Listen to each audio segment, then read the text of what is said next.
Look up at the night sky. You see those pinpricks of light, those vast swirling clouds of stars we call galaxies.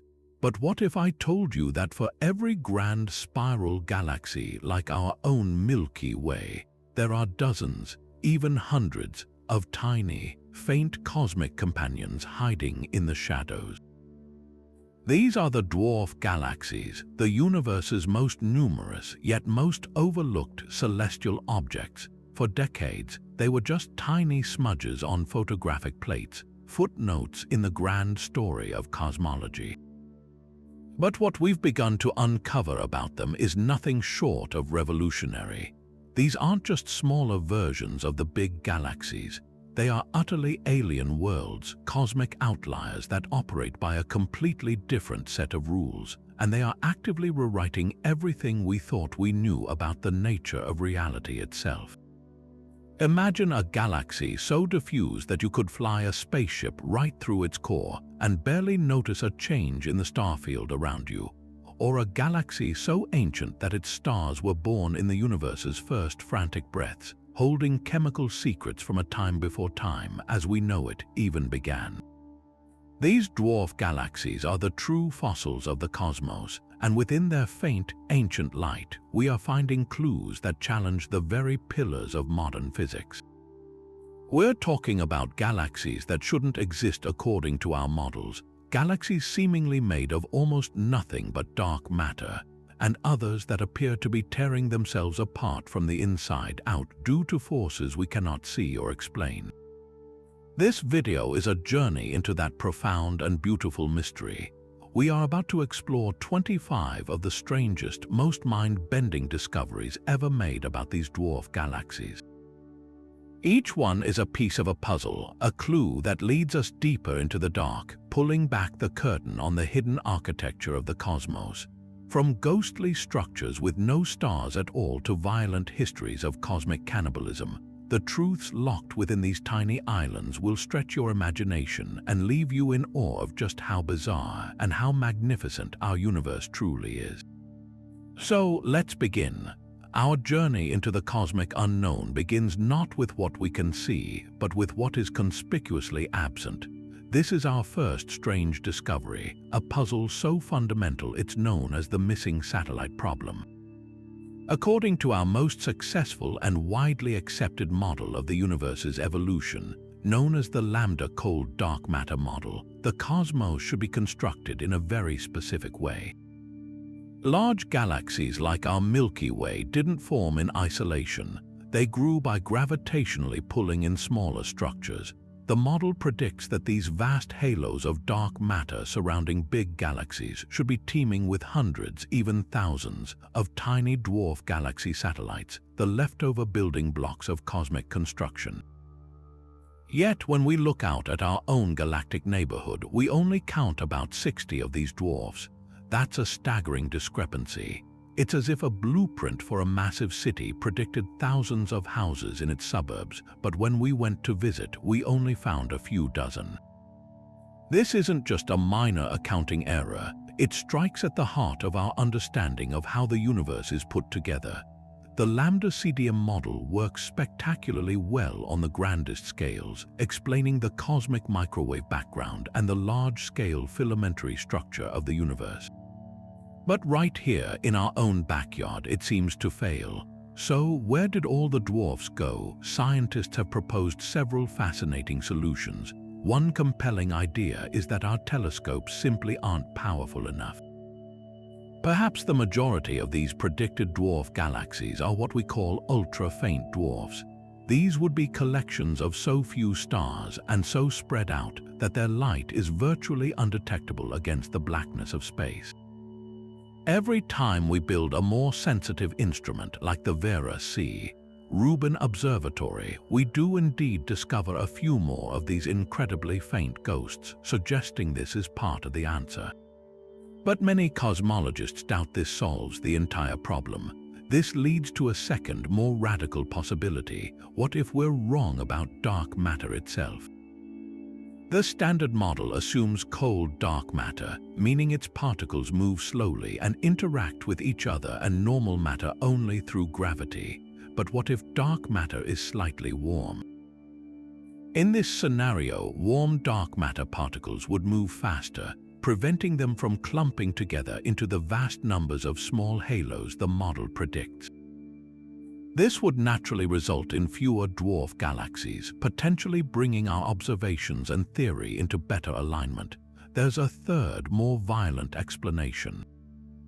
It's possible the models are correct and the dwarf halos are there, but they were stripped of their gas so early in the universe's history that they never managed to form many or any stars at all.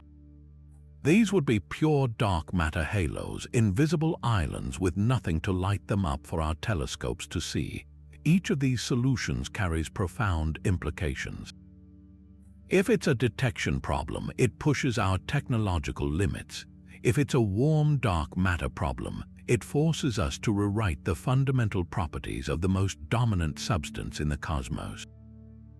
And if it's a star formation problem, it reveals a universe far more efficient at creating dark structures than luminous ones. The missing satellites, therefore, aren't just missing. They are a silent, glaring clue that a fundamental piece of our cosmic story is still waiting to be found. If the missing satellite problem represents a crisis of numbers, then the next discovery is a crisis of composition. We now journey from what isn't there to what overwhelmingly is.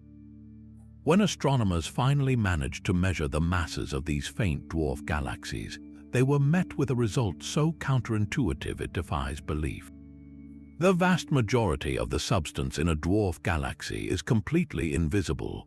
We are not talking about a slight imbalance. We are looking at cosmic objects that are up to 99% dark matter, with the sparkling stars and wispy gas we actually see constituting a mere 1% frosting on an immense unseen cake. Think of it this way. Picture a single, aging star orbiting the center of a dwarf galaxy. According to the simple laws of gravity we know from our own solar system, that star's speed should be determined by the total mass lying inside its orbit.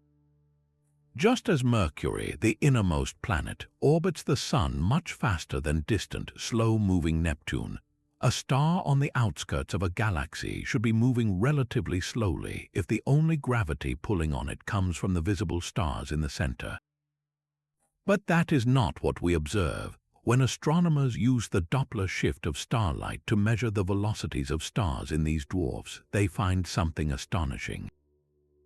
Stars far from the galactic center are hurtling around at speeds just as high as those near the core. The entire galaxy is rotating so fast that, based on the visible mass alone, it should have flown apart eons ago. The only possible explanation is that the star is not just orbiting the pinpricks of light we see. It is trapped within an enormous, massive sphere of something that emits no light whatsoever, a vast halo of dark matter whose gravitational grip is the only thing holding the entire system together. This makes these tiny galaxies the purest natural laboratories we have for studying the mysterious substance that governs the cosmos. In a giant spiral galaxy like the Milky Way, the dark matter is certainly present, but its gravitational signal is muddied and complex, mixed in with the powerful pulls from the central supermassive black hole, the dense stellar bulge, and the massive spiral arms. It's like trying to hear a single violin in the middle of a roaring rock concert, but in a dwarf galaxy, the concert is barely a whisper. There are no spiral arms, no gigantic black holes, and very few stars. The gravitational signal is clean, simple, and overwhelmingly dominated by the dark matter halo. By carefully mapping the motions of just a few dozen stars, we can weigh this invisible giant with incredible precision and begin to chart its properties. This profound dark matter dominance also opens up a thrilling possibility. We might be able to see dark matter here, not by catching a particle directly in a deep underground lab, but by observing the indirect effects of its self-destruction. One of the leading theoretical candidates for dark matter is a class of particles known as WIMP, or weakly interacting massive particles. While these particles rarely interact with normal matter, theorists suggest they might occasionally interact with each other. When two WIMP collide, the hypothesis goes they could annihilate each other, transforming their mass into a cascade of secondary particles, including gamma rays, the most energetic form of light in the universe. And where would this annihilation be most likely to occur? Precisely in the places where dark matter is most densely packed. Because of their immense mass and tiny size, the cores of dwarf galaxies are believed to have some of the highest densities of dark matter in the entire universe. This makes them prime targets for telescopes that scan the skies for gamma rays. We are actively hunting for an unexplained, steady glow of high-energy radiation emanating from these quiet, dark matter-rich dwarfs. While a definitive signal has remained elusive, the search continues, and every new, ultra-faint dwarf we discover becomes another potential candidate, another place where we might finally catch a glimpse of the universe's dominant yet most secretive constituent. Yet another layer of this mystery reveals that not all dwarf galaxies are compact and dense.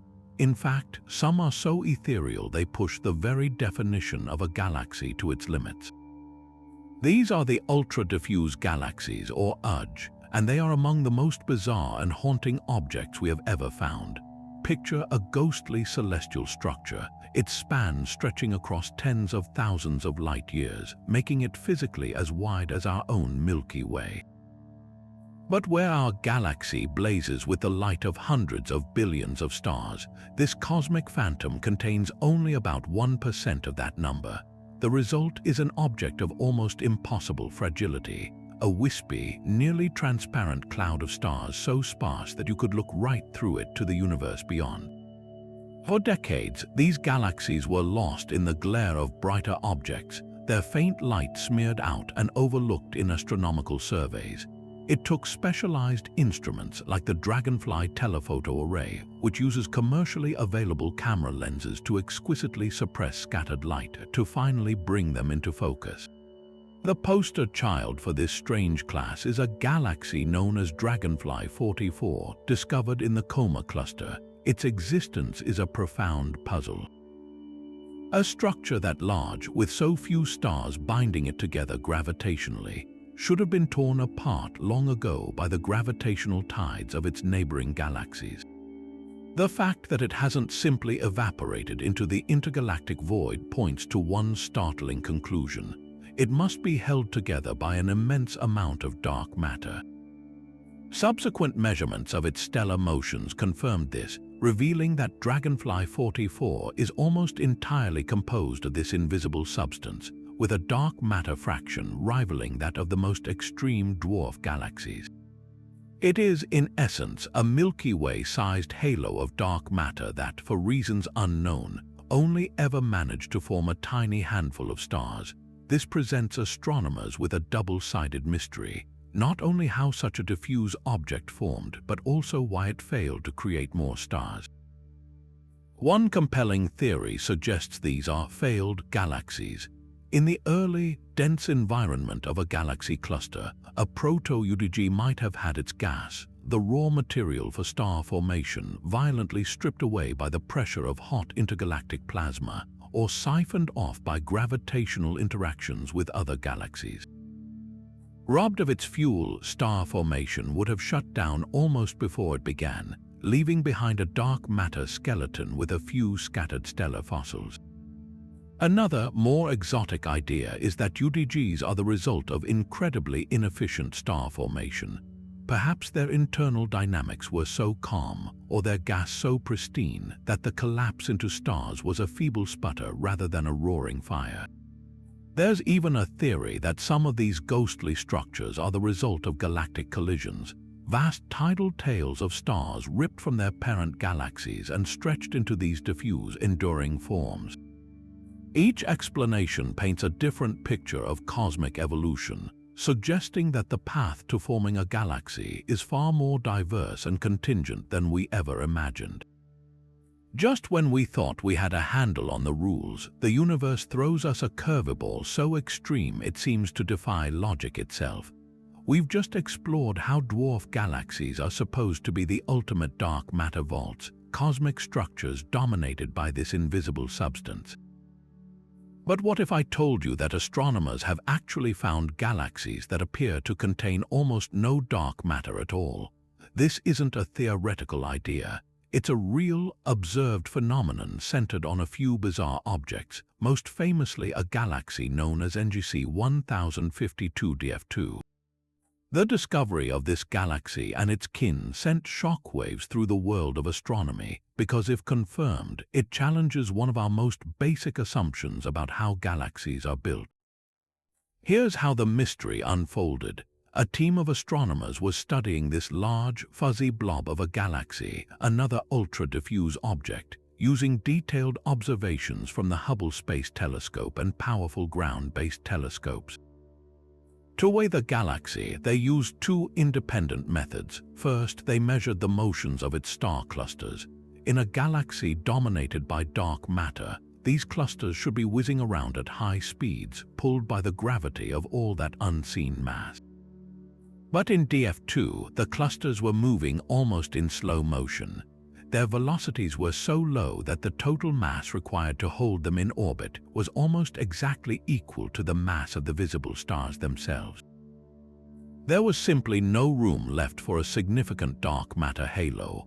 The second method involved looking at the galaxy's globular clusters. These are dense, spherical collections of stars that orbit a galaxy like bees around a hive. In DF2, these clusters were exceptionally large and luminous.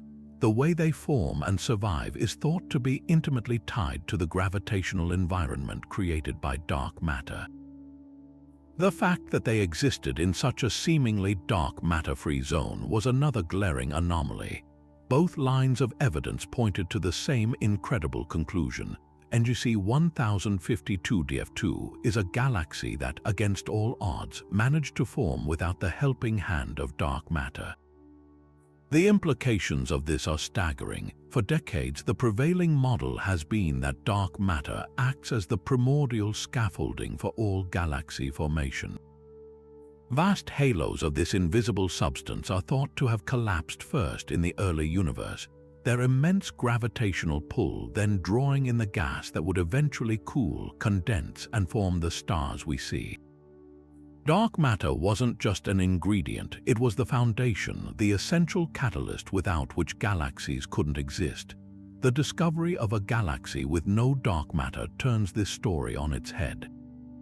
It suggests that under very specific and rare conditions, normal matter alone can gather enough to create a stable galactic structure. It proves that galaxy formation is possible in at least two different ways, a revelation that forces us to broaden our theoretical models considerably. Naturally, a finding this radical was met with intense skepticism and sparked a fiery debate within the scientific community. The primary point of contention revolves around distance. The methods used to weigh a galaxy are extremely sensitive to how far away we believe it is. If the galaxy is actually much closer to us than initially measured, then its stars and clusters wouldn't need to be moving as fast to explain their apparent motions, and the need for dark matter would vanish. Conversely, if it's farther away, the visible stars would be intrinsically brighter, meaning there's more normal matter, which could also lessen the need for dark matter to explain the gravity. Several teams have performed follow-up measurements, with some supporting the original distance and others proposing a closer one. This isn't just academic squabbling, it's the essential, rigorous process of science, testing an extraordinary claim with every tool available.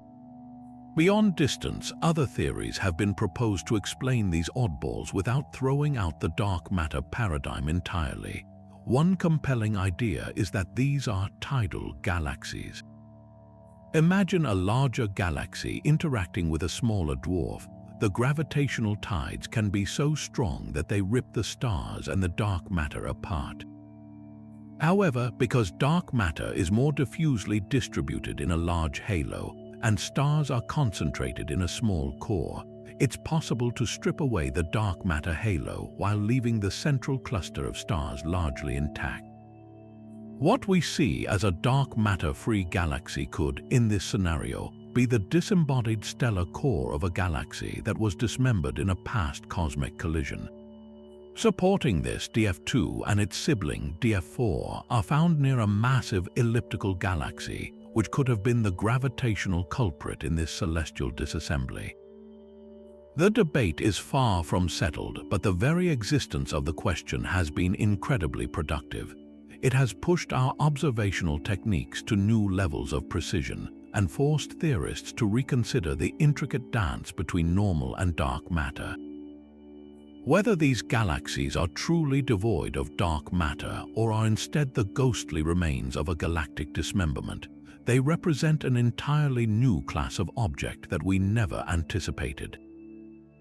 They teach us that the universe has more tricks up its sleeve than we can possibly imagine, constantly reminding us that our models are just that, models, always in need of testing against the next great, unexpected discovery. Just when we thought we were beginning to categorize the galactic zoo, we find galaxies being born from chaos itself.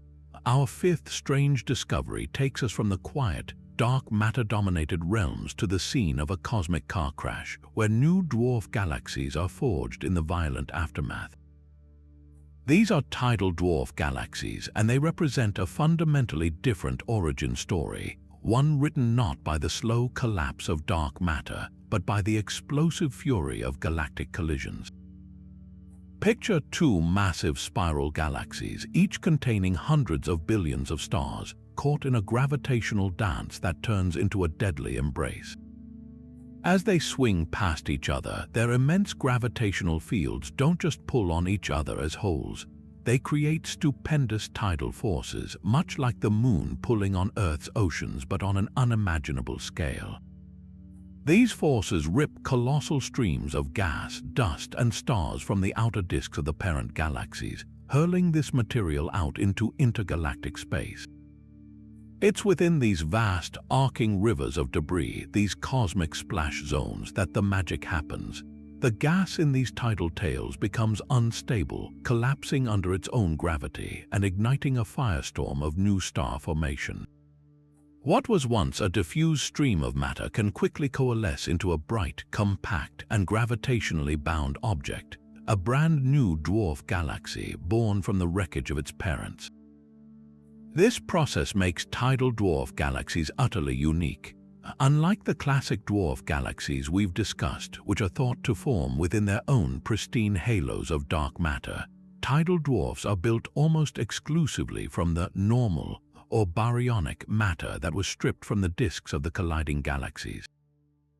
Think of it as the difference between building a house from raw lumber on a vacant plot of land versus constructing one using only the materials salvaged from two houses that just collided. The dark matter halos of the original galaxies are much more extended and diffuse than their stellar disks. During a collision, the dark matter components mostly pass through one another, barely interacting, while the concentrated stars and gas feel the tidal forces most severely and get flung outwards. The result is that the newly formed tidal dwarf galaxy ends up being composed of the gathered stellar and gas debris, but it leaves the vast, invisible dark matter halos of its parents behind. Consequently, these galaxies are predicted to contain very little, if any, dark matter. They are islands of pure, normal matter in a sea of dark. This has profound implications for the missing dark matter galaxies we just explored. While objects like NGC 1052 DF2 remain controversial, tidal dwarf galaxies provide a clear, predicted, and observed mechanism for creating galaxies that are devoid of dark matter. They act as a crucial control sample. When we find a galaxy that appears to lack dark matter, one of the first questions we now ask is, could this be a tidal dwarf? Their existence confirms that galaxy formation can indeed follow multiple pathways. It's not a one-size-fits-all process dictated solely by dark matter. Under the right conditions, the normal matter we can see and touch is perfectly capable of gathering itself into a stable, long-lived galactic structure without the need for an invisible scaffolding.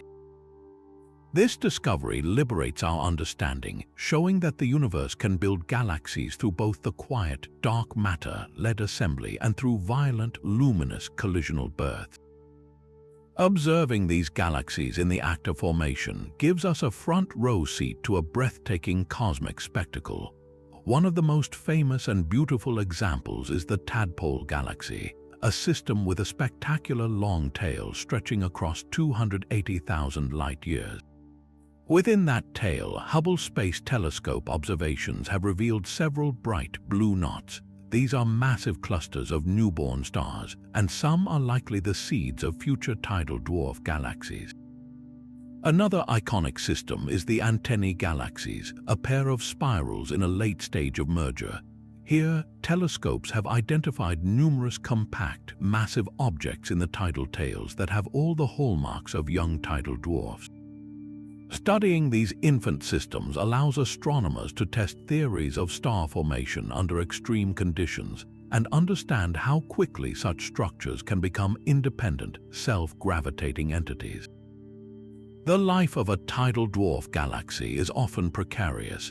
Many may be short-lived, falling back into the larger merged galaxy that created them. Others might be ejected into the emptiness of intergalactic space, destined to wander as orphaned galaxies. But some will survive for billions of years, evolving into stable systems. The next time you see a stunning image of two galaxies colliding, look closely at the bright knots in their long, graceful tails. You are witnessing the violent, creative, and beautiful process of galactic rebirth, proving that even in destruction, the universe finds a way to create something new and wondrous. Moving from the grand chaos of galactic collisions, we find a quieter, but no less puzzling, anomaly hidden within some of our smallest galactic neighbors. If you were to point a telescope toward the Fornax dwarf spheroidal, a faint, small galaxy orbiting our own Milky Way, you would notice something peculiar sparkling around it. Amid its sparse population of ancient stars, you would find not just one, but 5 brilliant, dense globular clusters. This seems at first glance like a minor detail.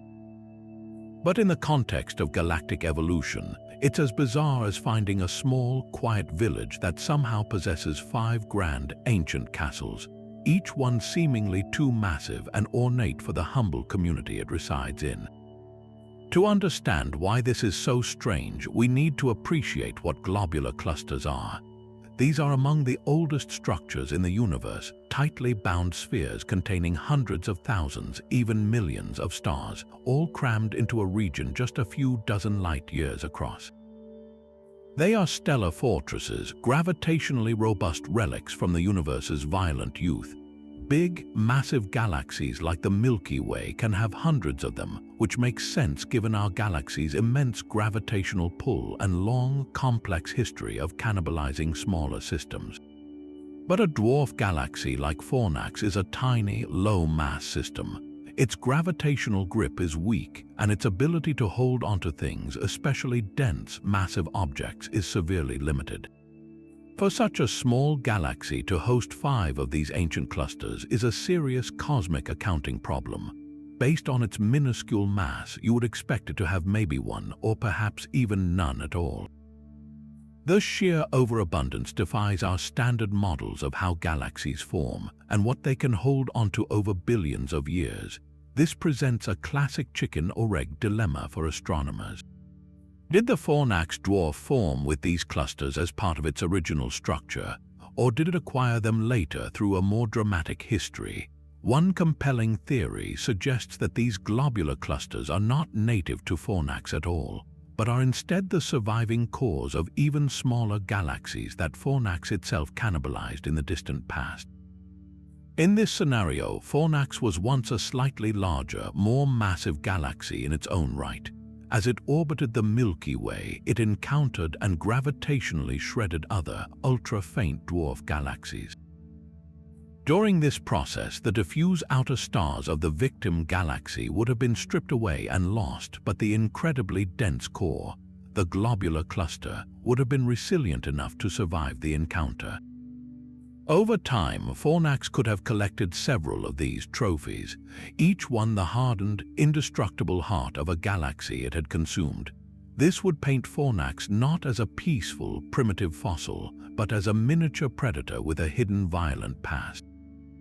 A different, equally fascinating idea focuses on the incredible survivability of the clusters themselves. Perhaps they did form as part of Fornax's initial structure, but the galaxy has since undergone a dramatic weight loss program. The relentless gravitational tides from the Milky Way, which Fornax orbits, can act like a cosmic cheese grater, slowly peeling away the galaxy's outermost, most loosely bound stars. Over billions of years, this tidal stripping could have removed a vast amount of Fornax's original mass, its dark matter halo, and its diffuse stars, leaving it as the shrunken remnant we see today. But what would remain? The globular clusters. Their immense density makes them virtually immune to this tidal shredding. They are the last ones standing after the galaxy around them has been largely dismantled. In this view, the overabundance is an illusion. Fornax didn't acquire extra clusters, it simply lost everything else, making the clusters that were always there appear disproportionately numerous. There is, however, a potential complication that adds another layer of intrigue. The positions of these 5 clusters are not random. Some of them seem to be arranged in a sort of elongated stream or disk-like structure. This spatial configuration is difficult to explain if they are the stripped cores of unrelated cannibalized galaxies, which would be expected to have more random orbits.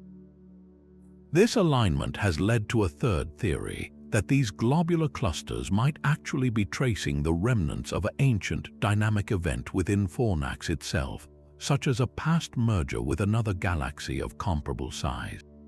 The shockwaves and gravitational perturbations from such a merger could have triggered the formation of new globular clusters in a coordinated fashion, or it could have rearranged the orbits of existing ones into the structured pattern we observe today. The mystery of Fornax's globular clusters is more than just a curiosity about one small galaxy. It forces us to confront the complex interplay between formation and destruction, and the resilience of different cosmic structures. These glittering, ancient balls of stars are like time capsules. By studying their ages, their chemical compositions, and their motions, we can read the biography of their host galaxy. They tell a story that is far more active and dramatic than the faint, placid appearance of the Fornax dwarf would suggest. Whether they are the spoils of war, the sole survivors of a galactic downsizing, or the offspring of a violent merger, their very presence challenges the idea that dwarf galaxies are simple, uneventful places. They are instead keepers of deep historical secrets. Their crowded skies are testament to a past filled with both cataclysm and endurance. But the surprises locked within these small galaxies are not just about their mass or their origins, they extend right down to their very chemical essence. When we analyze the faint light from the gas clouds within dwarf galaxies, we are essentially taking a cosmic chemistry exam, and the results are shattering a long-held assumption. For years, it was thought that complex chemistry, the kind that could form the building blocks for life, was the exclusive domain of large, evolved galaxies like our own. The logic seemed sound. You need multiple generations of stars to live, die, and explode as supernova to seed the interstellar medium with heavy elements, everything carbon, oxygen, nitrogen, and iron, the very elements that form planets and ultimately us. Dwarf galaxies with their typically ancient metal-poor stars were considered chemical deserts, too primitive and quiet to cook up anything interesting. This, we are now discovering, is completely wrong. Advanced radio telescopes capable of detecting the faint spectral signatures of molecules in cold gas clouds have peered into several dwarf galaxies and found a chemical landscape of startling complexity. We're not just talking about simple two-atom molecules like carbon monoxide. In the Large Magellanic Cloud, a dwarf galaxy orbiting our Milky Way, and in other isolated dwarfs, astronomers have identified the spectral fingerprints of complex organic molecules. These include molecules like methanol, dimethyl ether, and even methyl-formate multi-atom structures that are considered prebiotic, meaning they are the stepping stones toward the even more complex chemistry required for life. Finding this sophisticated molecular soup in such small, seemingly rudimentary galaxies is like discovering a gourmet kitchen in a remote, isolated village where you only expected a campfire. It forces a fundamental rethink of where in the universe the ingredients for life can arise. So how is this possible? How can a galaxy that lacks the furious, continuous star formation of a giant spiral manage to brew such complex compounds? The answer appears to lie in the unique life cycles of these smaller systems. While it's true that dwarf galaxies are dominated by ancient stars, they are not entirely dormant. They do experience bursts of star formation, but in a very different way. Instead of the constant, steady pace seen in large spirals, star formation in dwarfs is episodic and intense. A cloud of pristine gas will collapse, triggering a powerful, short-lived burst that creates thousands of new stars all at once. These massive, short-lived stars then die spectacularly in supernova explosions, violently churning the galaxy's gas and seeding it with newly forged heavy elements. This turbulent, explosive environment, it turns out, is a fantastic laboratory for chemistry. The shock waves from supernova can compress gas clouds and provide the energy needed to drive chemical reactions that form these complex molecules on the surfaces of cosmic dust grains. Furthermore, the lower overall gravity in a dwarf galaxy means that these newly enriched clouds are not as quickly pulled back into a new cycle of star formation. They can linger, allowing these complex molecules to build up and survive for longer periods without being destroyed by the intense ultraviolet radiation from newborn stars. It's a case where the very simplicity and violence of the dwarf galaxy's life cycle creates a perfect, if unexpected, incubator for chemical complexity. This discovery profoundly expands the cosmic real estate where we might one day find the signatures of life. If the basic organic building blocks can form readily in small, low-metal galaxies, then the potential for life's precursors is far more universal than we ever dared hope. It means that even in the universe's most common, humblest galactic structures, the initial steps toward biochemistry are being taken. This doesn't mean we'll find intelligent civilizations in every dwarf galaxy, but it strongly suggests that the raw materials for planets and the chemistry that could lead to life are not rare privileges reserved for grand spiral galaxies. They are a fundamental and widespread byproduct of stellar evolution, even in the most modest of cosmic environments. The faint, wispy gas of a dwarf galaxy, once written off as a chemical backwater, is now revealed to be a simmering cauldron of potential, proving that the universe's knack for complexity begins in the smallest and quietest of places. After considering the violent histories and intricate chemistry of dwarf galaxies, we might assume they need a dramatic push to awaken from their ancient slumber. But our eighth discovery reveals a population that defies even this expectation. Far out in the cosmic voids, the vast and nearly empty regions between the great filaments of the cosmic web, we find isolated dwarf galaxies that are bursting with new life. These are not galaxies being stirred up by a larger neighbor or reeling from a recent collision. They are solitary islands, and yet their gas clouds are collapsing into brilliant blue newborn stars. This active, self-sustained star formation presents a fascinating puzzle. Without the external trigger of a galactic interaction, what mysterious internal clock is telling these isolated dwarfs that it's time to light up the skies? The conventional story of star formation in the smallest galaxies is one of fragility. A dwarf galaxy has a very weak gravitational grip. When it passes close to a massive galaxy like the Milky Way or plunges into a dense cluster, the immense tidal forces and the pressure from hot intergalactic gas can easily strip away its precious reservoir of cold, star-forming gas. This process, known as ram pressure stripping or tidal stripping, is thought to be the primary reason so many dwarf satellites around large galaxies are quenched. They are passive, red, and dead, filled with aging stars but devoid of the young, blue stars that signal ongoing creation. We see this clearly in the dwarf spheroidals orbiting our own galaxy, which are largely fossilized relics. So, the logical conclusion was that isolation equals peace, and peace equals a cessation of star formation as the galaxy simply uses up its initial gas supply. The discovery of actively star-forming dwarfs in the void turns this idea completely on its head. So, how do these isolated galaxies manage to hold onto their gas? The answer lies in their peaceful, undisturbed environment. A dwarf galaxy floating alone in a cosmic void is like a ship sailing in a calm, empty ocean.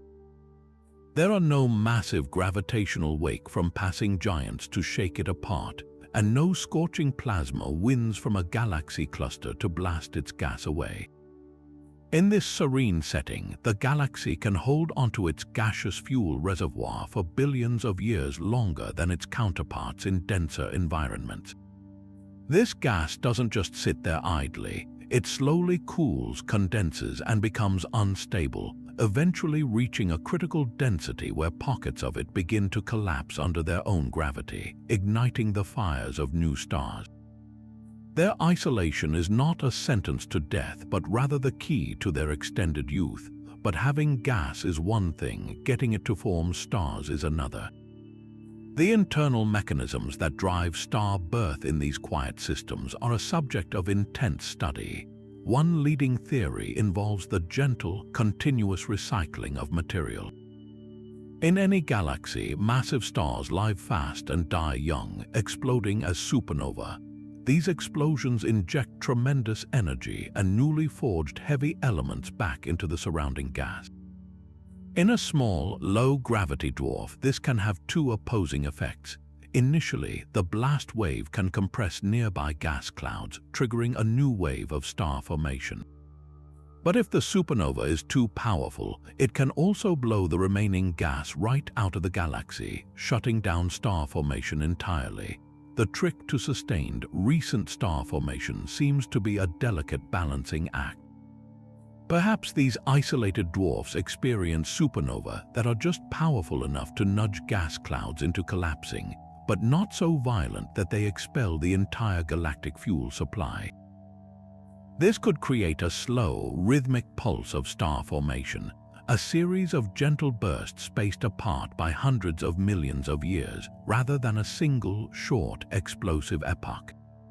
Another captivating internal driver could be the slow, majestic rotation of the galaxy itself, or the gentle churning of its gas due to the gravitational influence of its own dark matter halo. Even without an external push, internal gravitational instabilities can cause ripples and waves to propagate through the gas disk. These density waves can gather material together, much like a traffic jam on a highway, piling up gas until certain regions become so dense and cold that they cross the threshold for star formation. This process is much more subdued than the grand design spiral waves of a large galaxy, but in the quiet emptiness of a void, even a small nudge is enough to kickstart the process of creation. What we are learning is that these isolated dwarfs are not passive at all. They possess their own intricate internal dynamics, a slow, self-regulating heartbeat that allows them to create new stars long after their more sociable cousins have burned out. Their vibrant existence in the deepest emptiness proves that the universe doesn't always need a cataclysm to create. Sometimes all it takes is a little peace and quiet.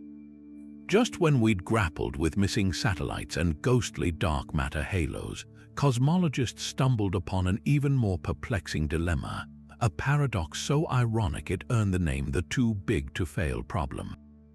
This isn't about banks or corporations. It's a cosmic-scale head-scratcher concerning the very largest and most massive dark matter halos that simulations predict should be orbiting galaxies like our own. Think of it this way: our most sophisticated computer models of cosmic structure, which are based on the lambda cold dark matter paradigm, create a very specific virtual universe. Within that simulation, as a giant galaxy like the Milky Way forms, it attracts a swarm of smaller dark matter subhalos. And among those subhalos, the models consistently predict a handful of true giants, halos so tremendously massive and with such strong gravitational pulls that they are, in the words of the astronomers who discovered the issue, too big to fail at forming large, bright, and bustling satellite galaxies. You would expect these Premier League halos to host the equivalent of dwarf galaxy superstars, the brightest and most prominent satellites like the Large Magellanic Cloud. But when we look up at our actual galactic neighborhood, that's not what we find. Those specific, massive halos, the ones the simulations clearly flag as the most substantial and capable, appear to be either completely empty or occupied by only the faintest, most anemic of dwarf galaxies. It's as if our cosmic blueprint called for several grand capital cities to be built in the most fertile and well-connected regions, but when the explorers arrived, they found only a few tiny, sleepy villages or, in some cases, completely vacant lots. The problem isn't that satellites are missing in general, it's that the most massive predicted subhalos are missing their most luminous galaxies. This is a much more targeted and precise failure of the model than the broader missing satellites problem, and it points a finger directly at our understanding of dark matter's fundamental nature or the intricate physics of how galaxies form within these halos. So, why would a massive dark matter halo fail to produce a bright galaxy? If the gravitational potential is so deep, it should have easily gathered and held onto vast amounts of gas, leading to prolific star formation and a brilliant, easily observable dwarf. The fact that it didn't suggest something is suppressing galaxy formation in these prime locations. One leading theory brings us back to the potential nature of dark matter. Perhaps dark matter isn't perfectly cold. If it has even a tiny bit of intrinsic motion, what we call warm dark matter, it would have a profound effect. Warm dark matter particles moving at a fraction of the speed of light would have washed out the very smallest density fluctuations in the early universe. This means the very first structures to form would be larger, and there would be far fewer of the tiny clumps that eventually become small dwarf galaxies. This could simultaneously solve the missing satellites problem and the too big to fail problem. The largest subhalos in a warm dark matter universe would be less dense in their centers compared to a cold dark matter universe. A less dense core means a weaker gravitational pull at the center, making it easier for supernova explosions to blow out the star-forming gas, effectively quenching the galaxy before it can become bright and prominent. In this scenario, the massive halos are there, but they are puffier and less effective at holding onto the gas needed to light them up. Another compelling explanation doesn't change dark matter, but instead focuses on the often violent relationship between a large galaxy and its satellites. This is the concept of cosmic feedback. Imagine one of these massive, too big to fail halos drifting toward the Milky Way early in cosmic history. It begins to pull in gas and starts forming its first generation of stars. These first stars are often monstrously large and live very short lives, ending in titanic supernova explosions. In a small galaxy with a relatively weak gravitational grip, these explosions can be catastrophically powerful. Instead of merely triggering more star formation, they can blow the entire remaining gas reservoir out of the galaxy entirely. This process, known as supernova feedback, can effectively sterilize a dwarf galaxy, shutting down star formation permanently and leaving it a dark, fossilized relic. What we see today as an ultra-faint dwarf occupying a massive halo might be the corpse of a galaxy that was strangled at birth by its own first furious bursts of creation.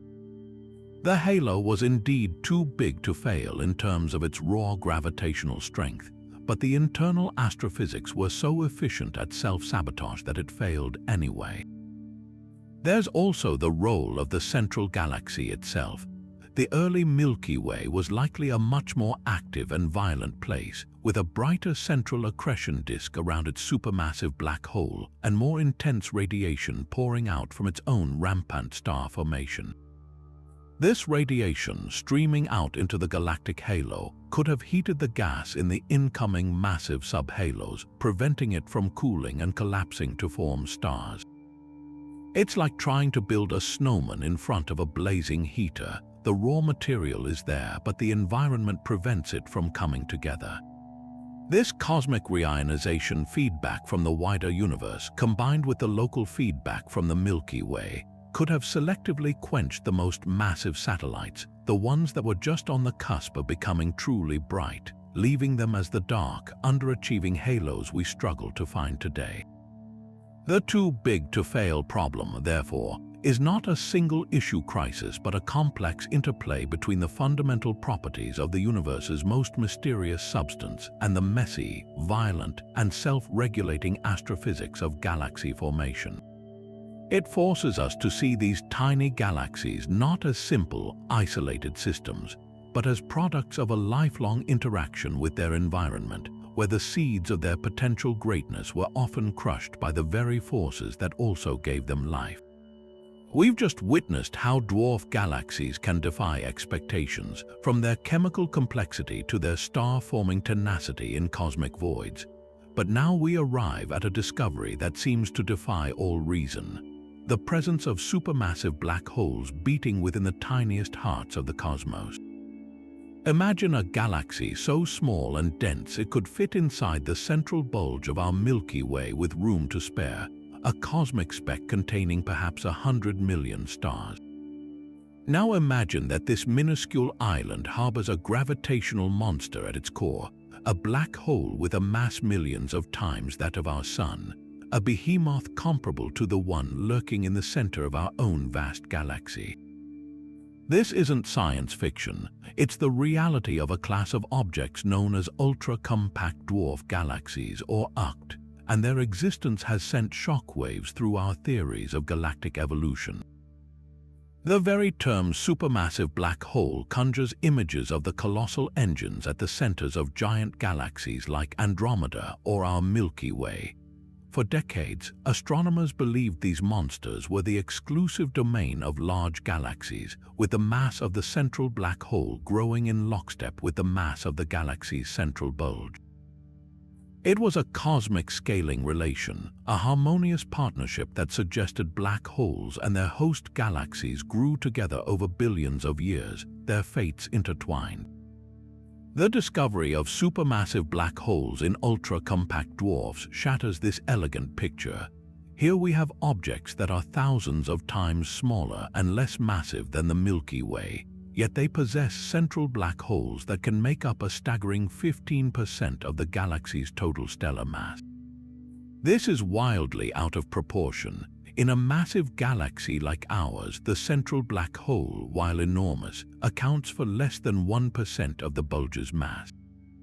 The black holes in these dwarfs are not just overachievers, they are cosmic tyrants, dominating their tiny realms in a way that seems to break all the established rules.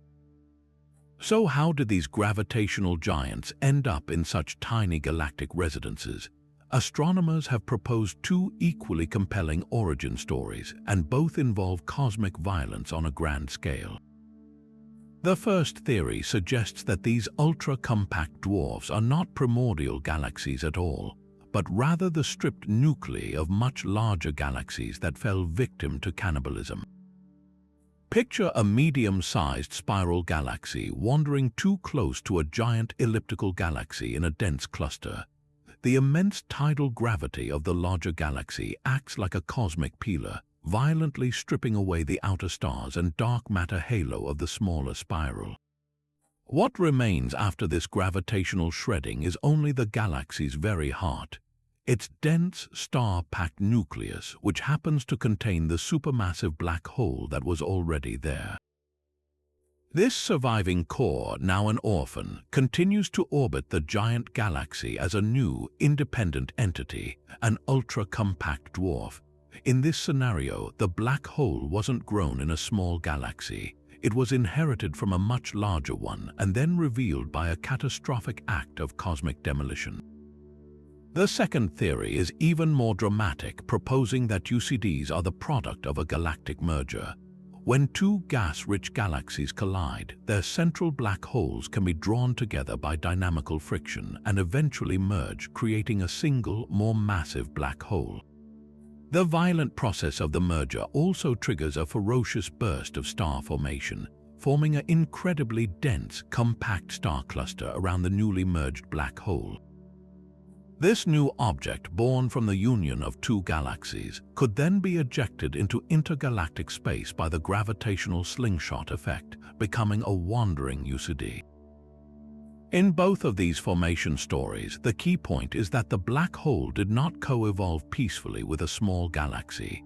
Instead, its presence is a relic of a much more massive and turbulent past, a ghost of a galaxy that no longer exists. This discovery forces a profound rethink of the black hole-galaxy connection. The established scaling relations, it turns out, might only describe one path of evolution: the quiet, secular growth of isolated galaxies. The existence of UCDs with overweight black holes reveals a different, more chaotic pathway, where the relationship between black hole mass and galaxy mass can be completely scrambled by galactic interactions and stripping. It suggests that the cosmic census of supermassive black holes is far from complete. There could be a hidden population of these giants, not residing in grand spiral galaxies, but floating between them, camouflaged as tiny, innocuous points of light. Finding them requires meticulous observations, often using the subtle wobble of stars orbiting near the UCD's center to detect the immense gravitational pull of the unseen black hole. Each new confirmation adds another day to point to this strange new class of objects, proving that in the cosmos, the most powerful forces often come in the smallest and most unexpected packages. After uncovering supermassive black holes in the tiniest galaxies, we now venture into the most desolate regions of the cosmos, where the rules of galaxy formation appear to be broken entirely. Our next discovery takes us into the vast, echoing emptiness of cosmic voids, regions of space so profoundly empty they are like galactic ghost towns. Within these immense forbidden zones, which can stretch for hundreds of millions of light years and contain almost no other galaxies, astronomers have made a startling find: solitary dwarf galaxies shining like lone campfires in an endless, dark desert. Their very existence is a direct challenge to our understanding of how a galaxy is born, because according to most models, these isolated survivors shouldn't be there at all. To appreciate just how forbidden these zones are, you need to understand the large-scale structure of the universe. Matter isn't scattered randomly, it's arranged in a vast cosmic web, a network of gigantic filaments and dense clusters where most galaxies reside. The voids are the empty spaces in between this web, making up over 80% of the universe's volume but containing less than 10% of its galaxies. They are the ultimate low-density environments, cosmic deserts where the gravitational seeds for galaxy formation are incredibly sparse. Standard models of galaxy formation rely on a critical density of dark matter. In the crowded filaments and clusters, small density fluctuations in the early universe had plenty of raw material to draw from, collapsing under gravity to form the first protogalaxies. But in the voids, the initial fluctuations were so weak and the surrounding density of matter so low that gravity simply didn't have enough to work with. The formation of any galaxy, let alone a vibrant star-forming one, should be nearly impossible. Finding them there is like discovering a thriving, self-sufficient city in the middle of the Sahara, with no visible source of water or supplies. One of the most famous of these forbidden regions is the local void, a vast emptiness bordering our own local group of galaxies. For years, this region was mapped as a near-total vacancy. But painstaking surveys have now identified a handful of faint, isolated dwarf galaxies deep within this void. These aren't the dead, red remnants we might expect from a starved environment. Many of them show signs of recent or ongoing star formation, their blue light a testament to newborn stars. This presents a double mystery. First, how did the dark matter halos that anchor these galaxies ever manage to collapse in such an underdense environment? And second, where did they get the gas to form those stars? In the dense environments of clusters and filaments, galaxies are constantly replenished with gas flowing along the cosmic web. A void galaxy has no such luxury. It is an island entirely unto itself, cut off from the intergalactic supply chain that fuels star formation elsewhere. The leading theory to explain these solitary dwarfs involves a concept known as mini-voids or dark matter streams. Even within the vast emptiness of a major void, the distribution of matter isn't perfectly uniform. There can be faint, residual filaments, thin tendrils of dark matter left over from the early universe that weave through the void. A dwarf galaxy could form at a rare knot or intersection within one of these faint streams, a place where the dark matter density was just barely high enough to trigger collapse billions of years ago. Once the galaxy forms, its own gravity creates a deep enough potential well to hold onto its initial gas reservoir. Because it's so isolated, it's largely free from the disruptive gravitational encounters and ram pressure stripping that plague galaxies in clusters, allowing it to hoard its gas and form stars at its own slow, steady pace for eons. Another fascinating possibility is that these void dwarfs are ancient relics among the first galaxies to ever form in the universe. In the very early cosmos, before the cosmic web fully matured, the distribution of matter was much more even. The first small halos could have collapsed in regions that would later, as the universe expanded and structures grew, become the centers of immense voids. These pioneer galaxies would have been left behind as the cosmic metropolis developed elsewhere, becoming living fossils from a much simpler time. Their continued star formation could be fueled by an incredibly efficient recycling of their own internal gas, with supernova explosions gently triggering new waves of star birth without blowing the entire gas reservoir away, a delicate balance more likely to be achieved in the profound calm of a void. The discovery of these galaxies forces cosmologists to refine their models. It shows that galaxy formation, while strongly preferred in dense environments, has a long, low probability tail that can extend even into the emptiest places. Their existence tells us that the dark matter distribution is more complex and has more small-scale structure than some simulations predict. Every one of these isolated dwarfs is a crucial data point, a benchmark for the absolute minimum conditions required to birth a galaxy. By studying their properties, their mass, their gas content, their star formation history, we are essentially probing the lower limits of cosmology, learning what it truly takes to light a spark in the vast, dark emptiness of space. They are not just survivors, they are pioneers, teaching us that even in the most forbidden voids, the universe finds a way to create. But to truly understand the dawn of time, we have to look beyond the chaotic aftermath of galaxy collisions and the strange demographics of black holes. We have to find a way to peer directly into the universe's infancy, to a time before planets, before complex elements, even before most galaxies as we know them had taken shape. This brings us to our 12th strange discovery, which reveals that the smallest, most ancient dwarf galaxies are not just old. They are pristine chemical fossils, preserving the uncontaminated signature of the cosmos's first breaths. To grasp why this is so revolutionary, you need to understand a fundamental cosmic rule. The universe was born with only the simplest ingredients. In the first few minutes after the Big Bang, the entire cosmos was a searing hot soup of hydrogen, helium, and a trace amount of lithium. That's it. Every single other element in the periodic table, the oxygen we breathe, the carbon that forms our bones, the iron in our blood, the silicon in the rocks beneath our feet, had to be forged later. The cosmic blacksmiths for these heavier elements, which astronomers collectively call metals, were stars. Through the nuclear fusion in their cores, stars transmute hydrogen and helium into heavier elements, and when the most massive stars die in supernova explosions, they scatter these newly forged metals out into space, seeding the surrounding gas clouds. The next generation of stars then forms from this now slightly enriched material, beginning the cycle anew.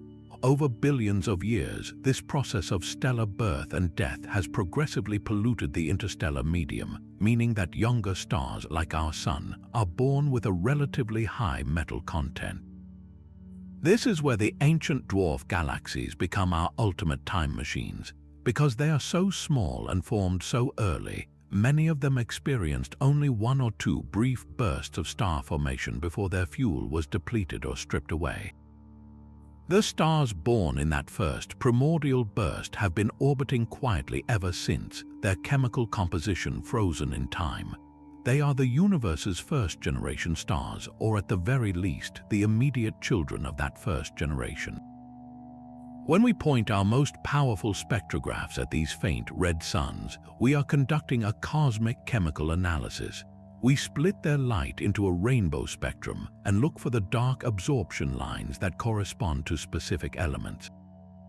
In stars within large galaxies like the Milky Way, that spectrum is a complex forest of lines, indicating a rich mix of carbon, oxygen, magnesium, and iron. But in the most pristine stars found in dwarf galaxies, that spectrum is hauntingly simple. The lines for heavy elements are thousands of times weaker, and in some extraordinary cases nearly absent. These stars are composed of almost pure hydrogen and helium. They are living relics from an era before the cosmos learned how to build complexity. Studying these stars is like finding a perfectly preserved archaeological site that has never been disturbed by later civilizations. They provide a direct observational window into the properties of the very first stars, known as population 3 stars. We have never directly observed a population 3 star. They were likely monstrously huge, hundreds of times the mass of our Sun, burning ferociously bright and dying in spectacular hypernova after only a few million years. But their chemical legacy is imprinted on the next generation of stars, the ones we can see in these dwarf fossils.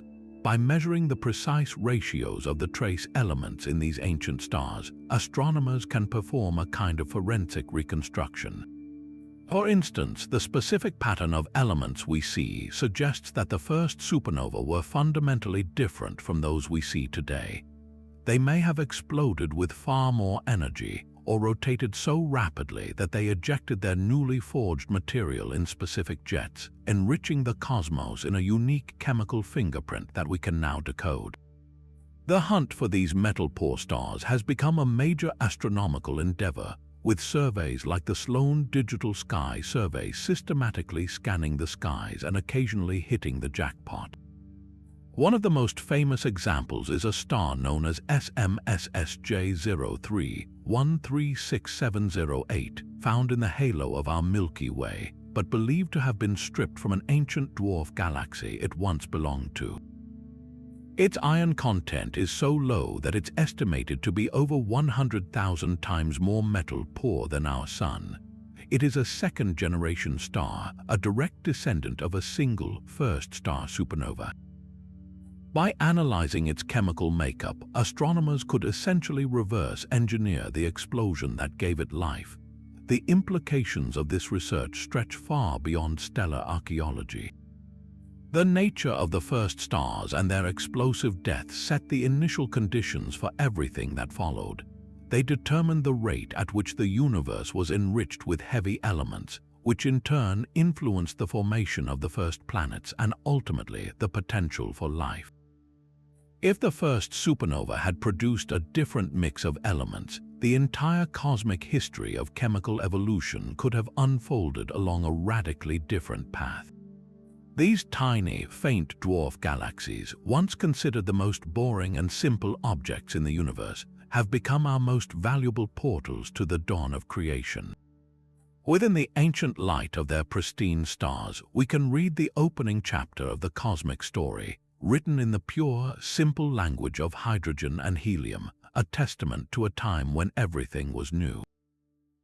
While we often think of galaxies as isolated islands in space, the truth is far more dynamic and violent. Our own Milky Way is not a peaceful, stable structure. It is a predator, actively consuming its smaller neighbors in a cosmic display of survival of the fittest. This brings us to our 13th strange discovery, the direct observation of dwarf galaxies on a collision course with our galaxy, their stars being torn away in vast, luminous rivers that trace the history of our galactic cannibalism. The most famous of these victims is the Sagittarius dwarf spheroidal galaxy, a tiny system we have caught in the act of being devoured, providing us with a real-time laboratory to study how large galaxies grow. The story of the Sagittarius dwarf's discovery and its fate is a testament to how modern astronomy works. For most of human history, this galaxy was completely invisible to us, hidden behind the dense star fields of our own Milky Way's central bulge. It wasn't until the 1990s, with the advent of sophisticated digital sky surveys, that astronomers were able to peer through the galactic clutter and identify a faint overdensity of stars that didn't belong. They realized they were looking at a separate galaxy, one that had already made several close passes through the disk of the Milky Way. With each perilous orbit, our galaxy's immense tidal gravity has acted like a cosmic cheese grater, peeling stars away from the much smaller dwarf. The result is one of the most spectacular sights in the heavens, though one invisible to the naked eye: vast, looping streams of stars that completely encircle our galaxy, like a great celestial ribbon wrapping itself around the Milky Way. These stellar streams are the forensic evidence of a crime scene that has been unfolding for billions of years. They are the galactic equivalent of a breadcrumb trail, marking the path that the Sagittarius dwarf has taken on its death spiral. When we map these streams using powerful telescopes, we are not just looking at a pretty picture, we are reading the autobiography of the Milky Way. The specific shape, density, and chemistry of the stars in the stream tell a detailed story. They reveal the mass and gravitational pull of our galaxy's dark matter halo, because it is the invisible dark matter that primarily dictates the tidal forces tearing the dwarf apart. By analyzing the stream, we can effectively weigh the Milky Way with unprecedented accuracy. Furthermore, the stars in the stream itself are time capsules. Because they originated in the Sagittarius dwarf, they have a distinct chemical fingerprint, different from the native stars of the Milky Way. Studying them allows us to compare the evolutionary history of a small galaxy with that of a large one, all from within our own cosmic backyard. The fate of the Sagittarius dwarf is sealed.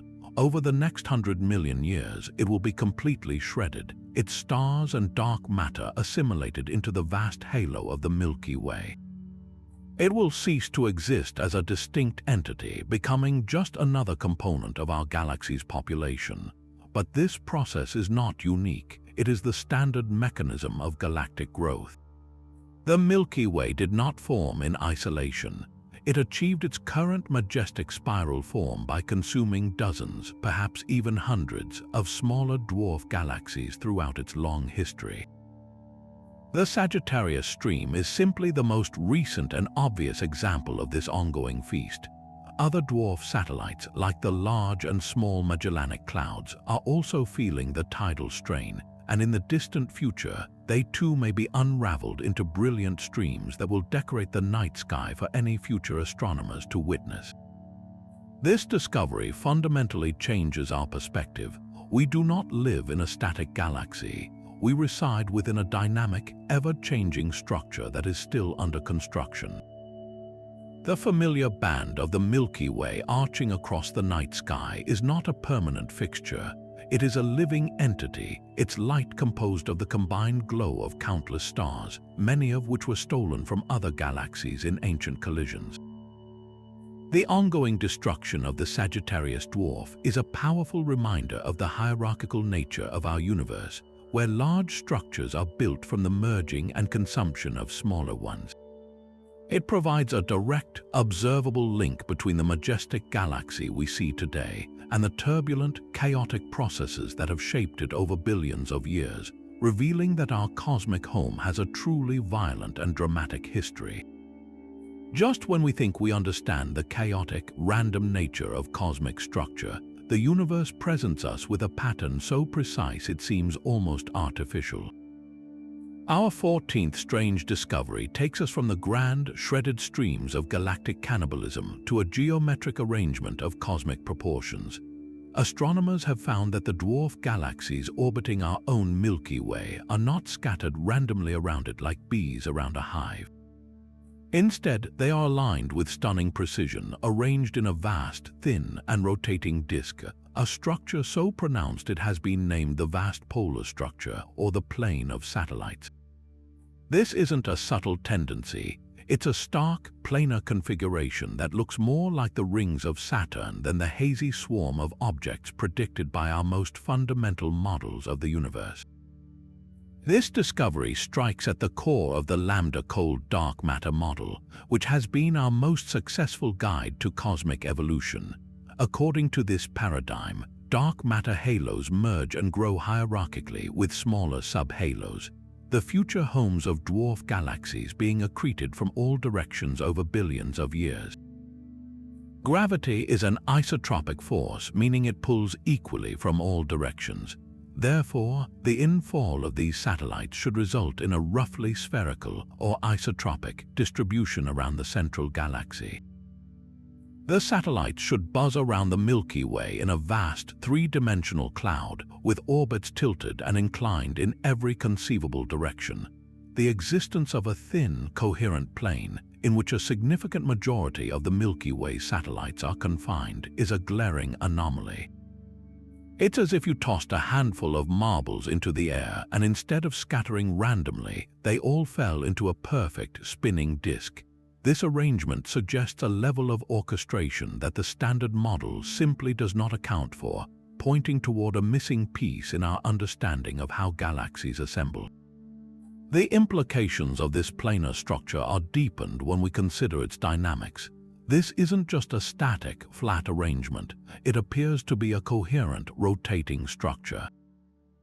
Many of the dwarf galaxies within this vast plane are moving in the same direction, like cars traveling on a celestial highway. This coordinated motion makes the structure even more difficult to explain. If these dwarfs were independent entities that fell into the Milky Way's grasp at different times and from random directions, their orbits should cancel each other out, resulting in no net rotation for the group as a whole. The fact that they share a common rotational axis hints that they all experienced a shared history, a single defining event that set them on this aligned path billions of years ago. So, what could have created this immense cosmic carousel? Astronomers have proposed several compelling and in some cases radical explanations. One leading theory connects back to the violent process of galactic cannibalism we just explored. This idea suggests that the dwarfs in the plane are not primordial galaxies at all, but are instead tidal dwarf galaxies. Imagine a massive galaxy interacting with the Milky Way in the distant past. The immense tidal forces from this encounter could have ripped a colossal stream of gas and stars from the visitor, a stream that then fragmented and coalesced into multiple dwarf galaxies. Because they all formed from the same debris field, these newborn dwarfs would naturally inherit the motion and orbital plane of their parent material, creating the thin, rotating disk we observe today. In this scenario, the vast polar structure is the fossilized remnant of a single, ancient cosmic collision. A second, more profound possibility is that this structure is telling us something fundamental about dark matter itself. The standard cold dark matter model might be incomplete. Perhaps dark matter is not perfectly cold, but has some properties that allow it to form larger-scale structures like immense filaments that can guide the accretion of satellite galaxies along a preferred plane. Alternatively, the presence of this disk could be evidence of a cosmic counterweight.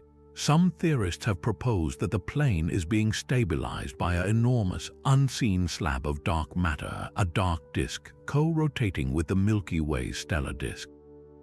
This exotic idea suggests that our galaxy is embedded within a much larger, flattened halo of dark matter that shepherds incoming satellites into its equatorial plane. The debate is far from settled, and the plot has recently thickened with observations of a similar plane of satellites around our nearest large galactic neighbor, the Andromeda Galaxy.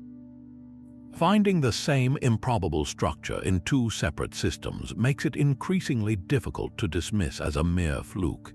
It suggests that this planar arrangement might be a common, Chinese letter ubiquitous feature of galaxy formation, one that our current simulations are consistently failing to produce. This repeated observation turns a curious anomaly into a systematic crisis for the Standard Model. Each new dwarf galaxy discovered and mapped within this vast polar structure adds another data point, another clue in the quest to understand whether we are witnessing the aftermath of a forgotten galactic encounter or the first hints of a deeper, more complex nature for the dark universe. This celestial disk, a beautiful and orderly pattern in the sky, remains one of the most persistent and challenging puzzles in modern cosmology, a silent reminder that the cosmos often prefers elegant patterns to random chaos. After witnessing the grand polar plane of satellites encircling our galaxy, we now turn our gaze to individual dwarf galaxies that have created their own breathtaking spin on this concept. Our 15th discovery reveals one of the most visually spectacular and dynamically strange phenomena in the cosmos: dwarf galaxies adorned with polar rings. Picture a relatively small, typical-looking elliptical or spheroidal dwarf galaxy, a collection of ancient red stars orbiting in a chaotic swarm. Now imagine encircling this central galaxy at a right angle, like a hula hoop spun around a person's waist, is a brilliant, thin disk of gas, dust, and young blue stars. This is a polar ring, a structure that orbits perpendicular to the main plane of the galaxy, creating a celestial gyroscope of immense scale and beauty. These systems are incredibly rare, making their discovery all the more significant, as they offer a pristine laboratory to dissect the mysteries of angular momentum and galactic assembly. The existence of such a structure presents an immediate and fascinating puzzle. In a stable, isolated galaxy, all the material, stars, gas, and dust tends to settle into a single, rotating disk, governed by the conservation of angular momentum from the original cloud that formed it.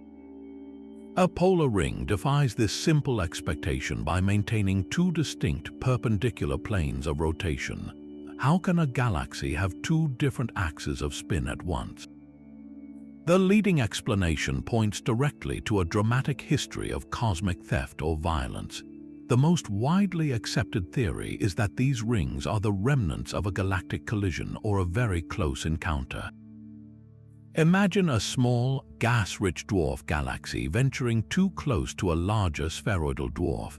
The larger galaxy's gravitational field could have stripped the smaller one of its gas and stars, but instead of consuming this material completely, the debris was captured into a polar orbit. This happens because the angular momentum of the incoming victim galaxy was oriented perpendicular to the spin of the predator. As the gas from the disrupted galaxy was drawn in, it settled into this new, stable orbital path, creating the ring we see today. Another compelling theory suggests a more gentle but no less remarkable process of cosmic accretion. Vast rivers of cold gas, known as cosmic filaments, flow along the scaffolding of the dark matter web throughout the universe. It is possible that a dwarf galaxy, in its journey through space, intersected with one of these pristine gas filaments. If the filament's trajectory was aligned perpendicularly to the galaxy's own spin, the incoming gas could have been siphoned off and captured into a polar orbit. Over billions of years, this accreted gas would have slowly condensed, eventually sparking the formation of new stars and illuminating the ring. This method of formation paints the polar ring not as a trophy from a destructive battle, but as a gift from the cosmos, a continuous fuel line that allowed a dormant, red, and dead dwarf galaxy to experience a delayed renaissance of star birth. Regardless of their origin, these polar ring systems are astronomical goldmines. They allow us to do something otherwise nearly impossible: map the shape of a galaxy's invisible dark matter halo. We can observe the stars in the central galaxy and measure their motions to understand the gravitational pull in that plane. Then we can study the gas and stars in the polar ring, which are orbiting at a 90-degree angle. By comparing the gravitational forces in these two perpendicular planes, astronomers can create a three-dimensional map of the underlying dark matter distribution. The results from studying systems like this have provided some of the strongest evidence that dark matter halos are not perfect spheres, but are instead flattened or oblate spheroids. The polar ring essentially acts as a probe, tracing the gravitational contours of the unseen mass that dominates the galaxy. One of the most famous examples of this phenomenon is the galaxy known as SC 2284, a system that looks almost like a spinning celestial T or a plus sign made of stars. Observations of this and other polar ring dwarfs reveal another intriguing detail. The gas in the ring is often much richer in heavy elements than the gas in the central galaxy. This chemical mismatch is a crucial piece of evidence supporting the external origin theory. It suggests the ring material came from a different galactic environment, one that had already been enriched by multiple generations of stars before being captured by the more primitive, metal-poor central dwarf. The vibrant blue light of the ring tells a story of recent creation, while the faint red glow of the central spheroid speaks of an ancient past, making a single dwarf galaxy a living timeline of cosmic history. These spectacular structures are more than just beautiful anomalies. They are dynamic records of interaction and accretion, proving that even the smallest galaxies can have complex biographies written in the geometry of their stars. We've seen how the present-day environment can shape a dwarf galaxy, but to find the root of their nature, we must journey back to the universe's first great revolution, a period known as the Epoch of Reionization. This was a cosmic dawn that fundamentally reshaped the entire universe, and its effects were most catastrophic for the smallest, most vulnerable galaxies. This era began roughly 400 million years after the Big Bang, as the first stars and galaxies ignited. These weren't the gentle suns we know today. They were behemoths, hundreds of times more massive than our sun, burning at ferocious temperatures and pouring out torrents of energetic ultraviolet radiation. This radiation did something extraordinary. It began to rip electrons from the neutral hydrogen atoms that filled all of space, transforming the universe from an opaque, neutral fog into the transparent, ionized cosmos we observe today. While this great clearing was essential for allowing light to travel freely, it created a hostile environment that may have permanently stunted the growth of an entire generation of dwarf galaxies. The smallest dwarfs were caught in a perfect storm of weakness. Their gravitational pull was incredibly feeble. While the nascent ultraviolet radiation flooded the cosmos, it wasn't the light itself that did the damage, but what that light represented: immense energy. When a high-energy ultraviolet photon strikes a neutral hydrogen atom, it can blast the electron right off, ionizing it. For a massive galaxy with a deep gravitational well, this was a minor inconvenience. Its powerful gravity could easily hold onto its gas.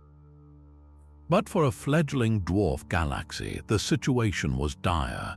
The energy from the radiation field heated the gas within these small halos, giving the gas particles enough kinetic energy to achieve escape velocity. In essence, the universe turned on a giant cosmic heat lamp, and the smallest galaxies simply couldn't hold onto their gaseous atmospheres. Their star-forming fuel was boiled away and blown out into intergalactic space, a process known as photoevaporation. This effectively strangled them in their infancy, shutting down their ability to form new stars almost before it had even properly begun. This concept offers an elegant solution to a long-standing puzzle. Why are so many of the dwarf galaxies we see today essentially fossils, composed almost entirely of ancient stars with virtually no young blue stars? The epoch of reionization provides a compelling universal quenching mechanism. Imagine two small dark matter halos collapsing at the same time in the early universe. One is slightly more massive with a stronger gravitational grip. The other is on the cusp, just barely massive enough to begin cooling its gas and forming its first stars. When the flood of ultraviolet radiation sweeps through the cosmos, the smaller halo loses its gas completely and becomes sterilized. It might form one brief initial burst of stars, but then it is done forever, left to orbit for billions of years as a dark matter-dominated relic. The slightly larger halo, however, manages to hold onto its gas reservoir. It continues to form stars, perhaps eventually growing into a more substantial dwarf like the small Magellanic Cloud. This creates a cosmic divergence, a critical mass threshold below which galaxies were effectively stillborn by the harsh conditions of the early universe. This theory is powerfully supported by the observed properties of the faintest dwarf galaxies orbiting the Milky Way. These ultra-faint dwarfs are not just poor in stars, they are also overwhelmingly ancient. Detailed studies of their stellar populations show that nearly all their stars formed in a single, extremely early burst, and then star formation abruptly stopped more than 10 billion years ago. The timing of this shutdown aligns perfectly with the end of the epoch of reionization. It's as if we are seeing the archaeological evidence of this cosmic catastrophe written in the star formation histories of these tiny galaxies. They started their lives, had their one and only burst of creation, and then were permanently frozen in time when the universe flooded with light, their potential for future growth erased by the very radiation that made the cosmos transparent. This makes them not just fossils, but specific fossils from the age of reionization, celestial time capsules preserving a record of the universe's most transformative era. Their continued existence as dark matter-dominated entities is a direct consequence of that early, universal quenching event, a silent testament to a time when the cosmos itself turned against its smallest constituents. But just as some dwarf galaxies were permanently frozen in time by the harsh light of the early universe, others have demonstrated a capacity for explosive, almost frenzied rebirth. Our 17th discovery catapults us into the heart of these cosmic powerhouses, dwarf galaxies undergoing extreme star formation bursts where the pace of creation becomes so intense it defies all sense of scale. Imagine a galaxy that is only 1% the size of our Milky Way, a relative speck in the cosmos, suddenly igniting and producing new stars at a rate that can be 10, 100, or even 1,000 times greater than our entire vast galaxy. For a brief, spectacular period, this tiny island of stars can outshine its entire galactic neighborhood, blazing with the ferocious blue-white light of millions of newborn suns in an event known as a starburst. These aren't the gentle, rhythmic pulses of star formation we see in isolated void dwarfs. This is creation on overdrive, a galaxy-wide conflagration that consumes its available gas reservoir in a mere blink of cosmic time. The trigger for such a dramatic event is almost always external, a violent jolt to the system that sends shockwaves through the galaxy's gas clouds, forcing them to collapse all at once. One of the most common catalysts is a minor merger or a very close gravitational encounter with another dwarf galaxy. Picture two small, gas-rich dwarfs, each peacefully orbiting on their own until their paths converge. They don't need to collide directly, a close flyby is enough. As they swing past each other, their mutual gravity creates immense tidal forces that violently compress the gas within both galaxies. This compression is like squeezing a sponge. It dramatically increases the density of the gas, pushing countless clouds over the critical threshold where their own gravity takes over, leading to a synchronized, catastrophic collapse and the ignition of a starburst. The galaxy is essentially kicking its own star formation into the highest possible gear, burning through fuel that would have lasted for billions of years at a normal pace in just a few tens of millions of years. The aftermath of such a burst is as dramatic as the event itself. A galaxy experiencing this furious star formation becomes a maelstrom of activity. Its interstellar medium is flooded with intense ultraviolet radiation from the myriad of hot, young, massive stars. These stellar behemoths live fast and die young, culminating in a cascade of supernova explosions that ripple through the galaxy. These supernovae do two things. They further compress nearby gas, potentially prolonging the starburst, and they also begin to blow the remaining gas clear out of the galaxy.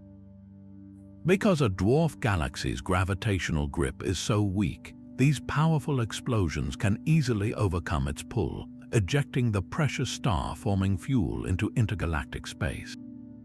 This creates a powerful feedback loop. The starburst creates the conditions that ultimately quench it.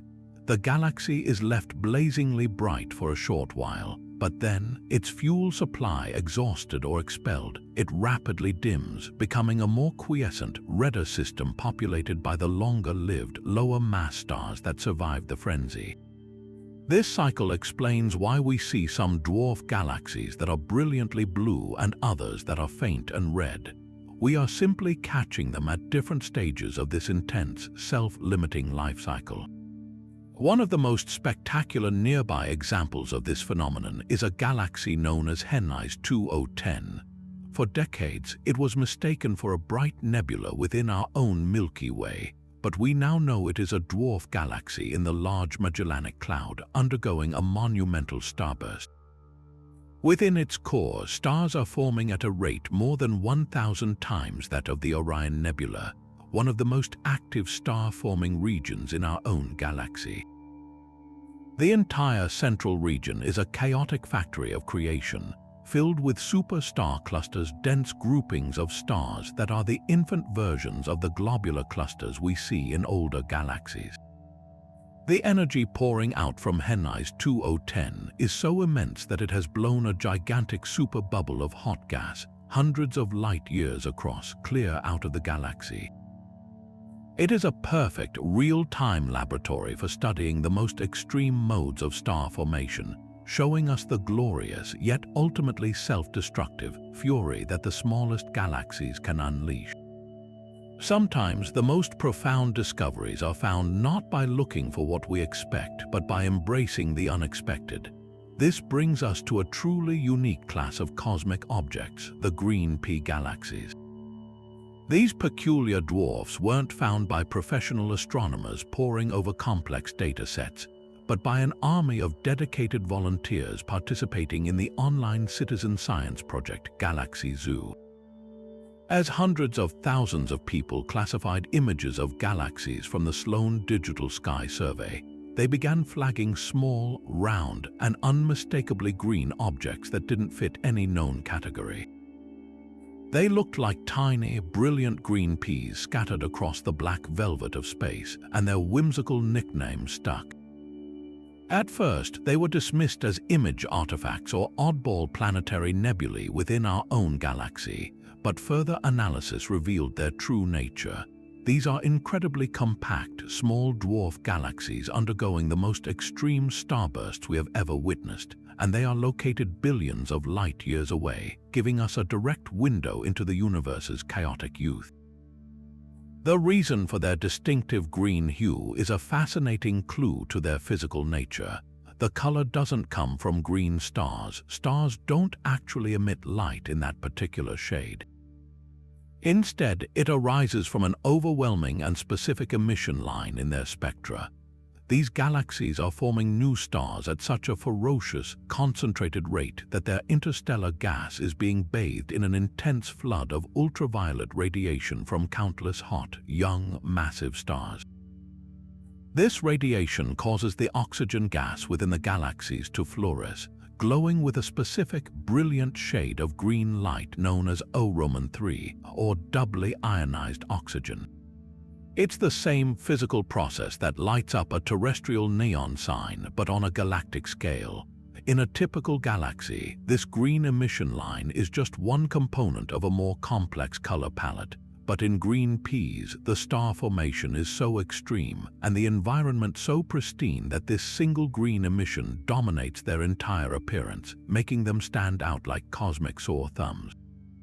What makes green pea galaxies so cosmically significant is that they are considered our best local analogues for the very first galaxies that brought the universe out of its dark ages.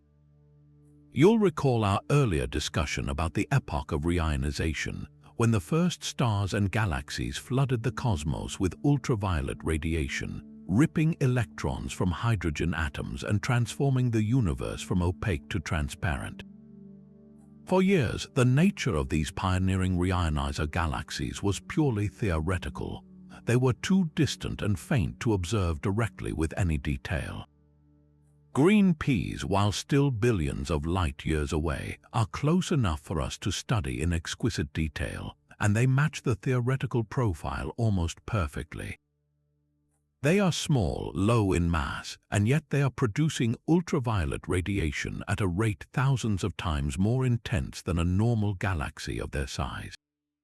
By studying the green peas in our cosmic backyard, we are essentially getting a hands-on tutorial on the physics that shaped the entire universe during its first billion years. These galaxies are also violent natural laboratories for studying the extreme feedback processes that govern galaxy evolution. The star formation within a green pea is so intense that it is fundamentally self-destructive. The ceaseless supernova explosions from their massive stars are blasting out titanic winds, ejecting gas and heavy elements at speeds of thousands of kilometers per second. Observations show that many green peas have chimneys or superbubbles, gigantic voids carved out of their interstellar medium where the galaxy's own stellar activity has physically blown its star-forming fuel right out into intergalactic space. This is feedback in its most raw and powerful form. We are witnessing a galaxy in the act of committing galactic suicide, furiously burning through its entire lifeblood in a single, glorious, and brief burst of creation.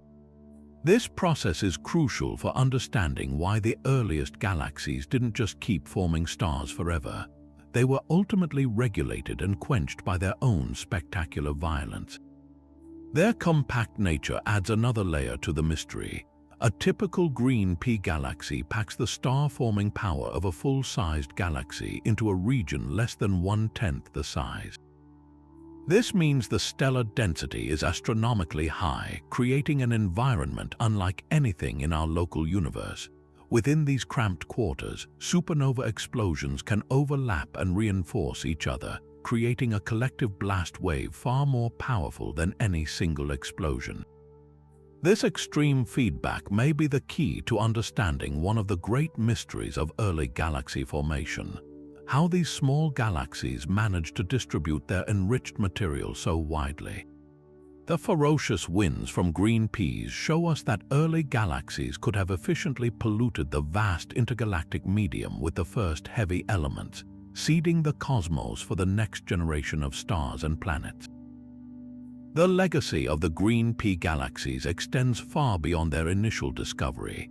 They have spawned an entire new field of study focused on similar, extreme objects, often found at higher redshifts, confirming that their properties are not a fluke but a common phase in the life of some small galaxies. They stand as a triumphant example of how citizen science can revolutionize our field, where the curiosity of hundreds of thousands of volunteers led to a fundamental shift in our understanding of galactic evolution. These small, green, and unassuming specks of light have become some of our most valuable guides, offering a tangible, observable link to the universe's formative years and showing us that the most powerful cosmic transformations often begin in the smallest, most vibrant packages. But what if the universe contains galaxies that are almost entirely dark, not because they were stripped of their stars, but because they never truly lit up in the first place? This brings us to one of the most elusive and theoretical hunts in all of astronomy: the search for dark galaxies. Imagine a vast, swirling cloud of neutral hydrogen gas, massive enough to be the foundation of a respectable dwarf galaxy, yet containing so few stars that it is virtually invisible to optical telescopes. These would be the universe's unfinished projects, pristine building blocks that, for reasons we are desperate to understand, never managed to cross the threshold into full-fledged star-filled brilliance.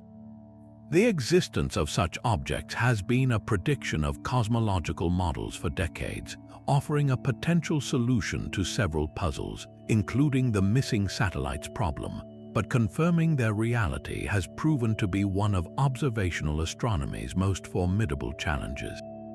The theoretical case for dark galaxies is surprisingly strong. Our models of structure formation suggest that in the early universe, countless small dark matter halos collapsed.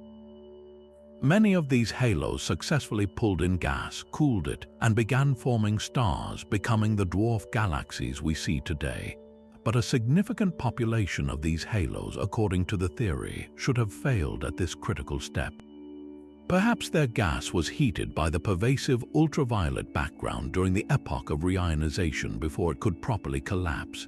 Maybe their internal gas dynamics were so calm, or their dark matter halos so diffuse that the gas never reached the high densities needed to trigger star formation.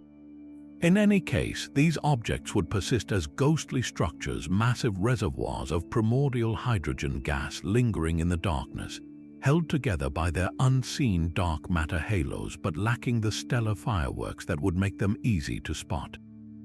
Finding them would be like discovering the raw, unassembled parts of a galaxy, a direct glimpse into the initial conditions of cosmic construction. The primary tool in this hunt is not an optical telescope but a radio telescope. Stars emit visible light, but the cold, neutral hydrogen gas that makes up a dark galaxy broadcasts a very specific, faint signal at a wavelength of 21 centimeters. This signal arises from a subtle change in the energy state of the hydrogen atom's single electron. By tuning large radio dishes like the now-defunct Arecibo Observatory or the giant meter-wave radio telescope to this specific frequency, astronomers can map the distribution and motion of neutral hydrogen across the sky, completely independent of starlight. The strategy is to scan the skies for compact, rotating clouds of hydrogen that have the mass and dynamics of a galaxy, but which have no optical counterpart when you look at the same patch of sky with a powerful telescope like Hubble. You are essentially listening for the ghostly whisper of a galaxy that refuses to be seen. One of the most famous candidates emerged from observations of the Virgo cluster. Astronomers identified a cloud of hydrogen, known as VIRGOHI-21, that had all the hallmarks of a dark galaxy. It contained enough hydrogen to make tens of millions of stars, and its rotation suggested it was embedded within a substantial dark matter halo. Yet, deep optical images revealed only a handful of faint stars, nowhere near enough to account for the system's mass. For a time, it was the poster child for the dark galaxy hypothesis. However, the universe rarely makes things simple. Further scrutiny revealed an alternative explanation. The cloud could be a vast tidal tail, a stream of gas ripped from a known galaxy during a past encounter. The gravitational interaction could have imparted the rotation, making it mimic a dark galaxy when it was really just cosmic debris. This highlights the central difficulty of this field, distinguishing a true, primordial dark galaxy from the various other structures that can produce similar radio signals, such as tidal debris, high-velocity clouds within our own galaxy, or even the faint outskirts of a known galaxy that we simply haven't resolved. The hunt, therefore, has evolved into a game of cosmic forensics, requiring multiple lines of evidence to build a case. A promising candidate must not only be a rotating hydrogen cloud without a bright optical counterpart, it should also be isolated from other galaxies to rule out a tidal origin. Its velocity structure should be consistent with a stable, dark matter-dominated system, not the chaotic motion of debris. Some of the most compelling recent work uses the phenomenon of gravitational lensing. If a dark galaxy lies directly between us and a more distant, bright background galaxy, its gravity will bend the light from the background source, creating a telltale distortion. By detecting this lensing effect and correlating it with a hydrogen cloud that has no visible stars, astronomers can effectively weigh the dark galaxy directly and confirm the presence of its dark matter halo. A few potential candidates have been identified this way, but the evidence remains tentative and the scientific community continues to debate each new claim. The implications of a confirmed discovery would be profound. True dark galaxies would represent a frozen, primordial state of matter, allowing us to study the properties of gas and dark matter in an environment untouched by the complex feedback from stars and supernova. They would provide the ultimate validation for the hierarchical model of structure formation, showing us the full spectrum of cosmic objects from the fully assembled to the never started. Furthermore, they could account for a significant portion of those missing dark matter subhalos predicted by simulations. They aren't missing, they are just dark, hiding in plain sight, waiting for us to develop the sophisticated tools and techniques needed to hear their silent radio song. The search for these cosmic phantoms pushes the limits of our technology and our ingenuity, reminding us that the universe is likely filled with wonders we have not yet learned how to see. Now, let's turn our attention from what powers these galaxies to their very shapes and structures, or often, their startling lack of structure. While grand spiral galaxies like Andromeda or the Milky Way present majestic, symmetrical pinwheels and giant ellipticals appear as smooth, featureless orbs, the universe's most common galaxies, the dwarfs, defy this neat cosmic taxonomy. They are the rule breakers of galactic form, exhibiting a wild diversity of irregular, chaotic, and lopsided shapes that tell a story of gravitational anarchy and a history filled with tumult. Their very morphologies are a direct window into their turbulent lives, revealing the delicate balance or dramatic imbalance of forces at work within these tiny stellar systems. You see, in a massive spiral galaxy, the immense gravitational pull from both the vast dark matter halo and the dense central bulge creates a strong, coherent gravitational field. This powerful, organized gravity acts like a cosmic loom, weaving billions of stars and gas clouds into a stable, rotating disk with beautifully defined spiral arms. It's a system that has largely settled into a state of equilibrium where the forces are balanced and the structure is robust. But in a dwarf galaxy, the gravitational potential is incredibly weak. There is no massive central bulge, and the dark matter halo, while dominant, is often more diffuse. This means the gravitational glue holding the galaxy together is far less effective at imposing order. The stars and gas within a dwarf are not bound into a tight, disciplined disk. Instead, they behave more like a swarm of bees buzzing in a chaotic, disorganized cloud. This fundamental weakness is the primary reason why so many dwarfs are classified as irregular. They are not failing to form beautiful shapes. They are simply operating in a gravitational environment where such elegant structures cannot stably form or be maintained. This lack of a strong central gravity also makes dwarf galaxies exceptionally vulnerable to distortion. One of the most common and telling morphological features is a pronounced lopsidedness. Astronomers looking at images of dwarfs will often see that the stars are not evenly distributed. One side of the galaxy appears noticeably brighter and more densely packed with stars than the other. This asymmetry is a classic cosmic scar, frequently caused by a past gravitational encounter. Imagine a dwarf galaxy passing too close to a larger neighbor like the Milky Way. The larger galaxy's tidal gravity doesn't pull evenly on the dwarf. The side of the dwarf closer to the giant feels a stronger pull than the far side.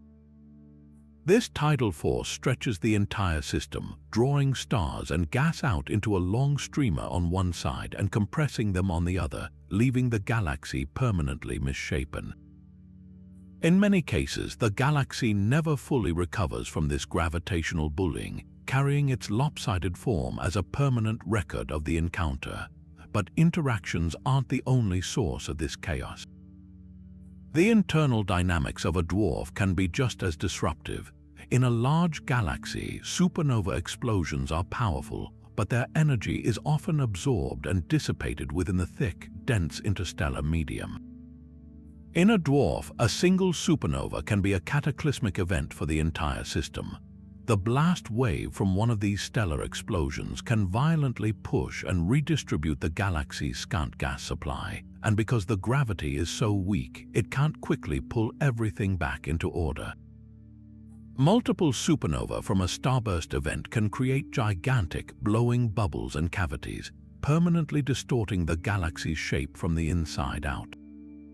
The galaxy can end up looking like a piece of celestial Swiss cheese, with huge, empty voids blown clear of gas and stars, surrounded by ragged, compressed shells of material where new star formation is being triggered. This internal feedback creates a feedback loop of self-inflicted distortion, where the very act of creation physically reshapes the creator into a more and more irregular form. Perhaps the most extreme examples of these unusual morphologies are the so-called tadpole galaxies. These are dwarfs that appear to have a bright, compact head of stars and a long, faint tail streaming away from it, resembling a cosmic tadpole swimming through the void. These structures are almost always the direct result of ram pressure stripping within a dense galaxy cluster. As a gas-rich dwarf galaxy plunges at high speed through the superheated plasma that fills a cluster, the intergalactic medium acts like a powerful wind. This wind rams against the galaxy's gas, forcefully stripping it away. The dense central core of stars, held tightly together by gravity, resists the stripping, but the more diffuse gas and any loosely bound stars get swept back, forming a long, trailing tail. The tadpole shape is therefore a snapshot of a galaxy in the process of having its lifeblood torn from it, a morphology that speaks directly to the violence of its environment. Studying these bizarre and varied shapes is more than just galactic categorization. It is a form of cosmic paleontology. The morphology of a dwarf galaxy is a cumulative record of its entire history. A smooth, featureless spheroidal dwarf suggests a quiet, isolated life, perhaps one that was quenched early by reionization. A wildly irregular dwarf with multiple knots of star formation and a lopsided distribution of stars hints at a recent merger or a close encounter that stirred up its gas. A tadpole galaxy tells us it is living in a perilous cluster environment. By simply classifying and measuring the shapes of these countless dwarfs, astronomers can take a census of the forces that have shaped the galactic population over billions of years. They reveal that for these smallest of galaxies, a quiet, symmetrical existence is the exception, not the rule. Their chaotic forms are a testament to a universe where chaos is a fundamental creative force and where the most common structures are often the most wonderfully strange. And now we arrive at a celestial object so vast and so pristine it seems to defy categorization altogether, a ghostly giant hiding in plain sight. Known as the Leo Ring, this is not a galaxy in any traditional sense, but a colossal, looping cloud of primordial hydrogen gas, a cosmic smoke ring on a scale that is almost incomprehensible. Stretching across several 100,000 light-years, this enormous structure orbits not one, but two large galaxies in the Leo group, weaving between them like a silent, ethereal serpent. Its discovery was a happy accident, detected by radio telescopes mapping the faint 21-centimeter emission of neutral hydrogen, and its very existence challenges our understanding of where galactic material comes from and how it can persist in the violent environment of intergalactic space.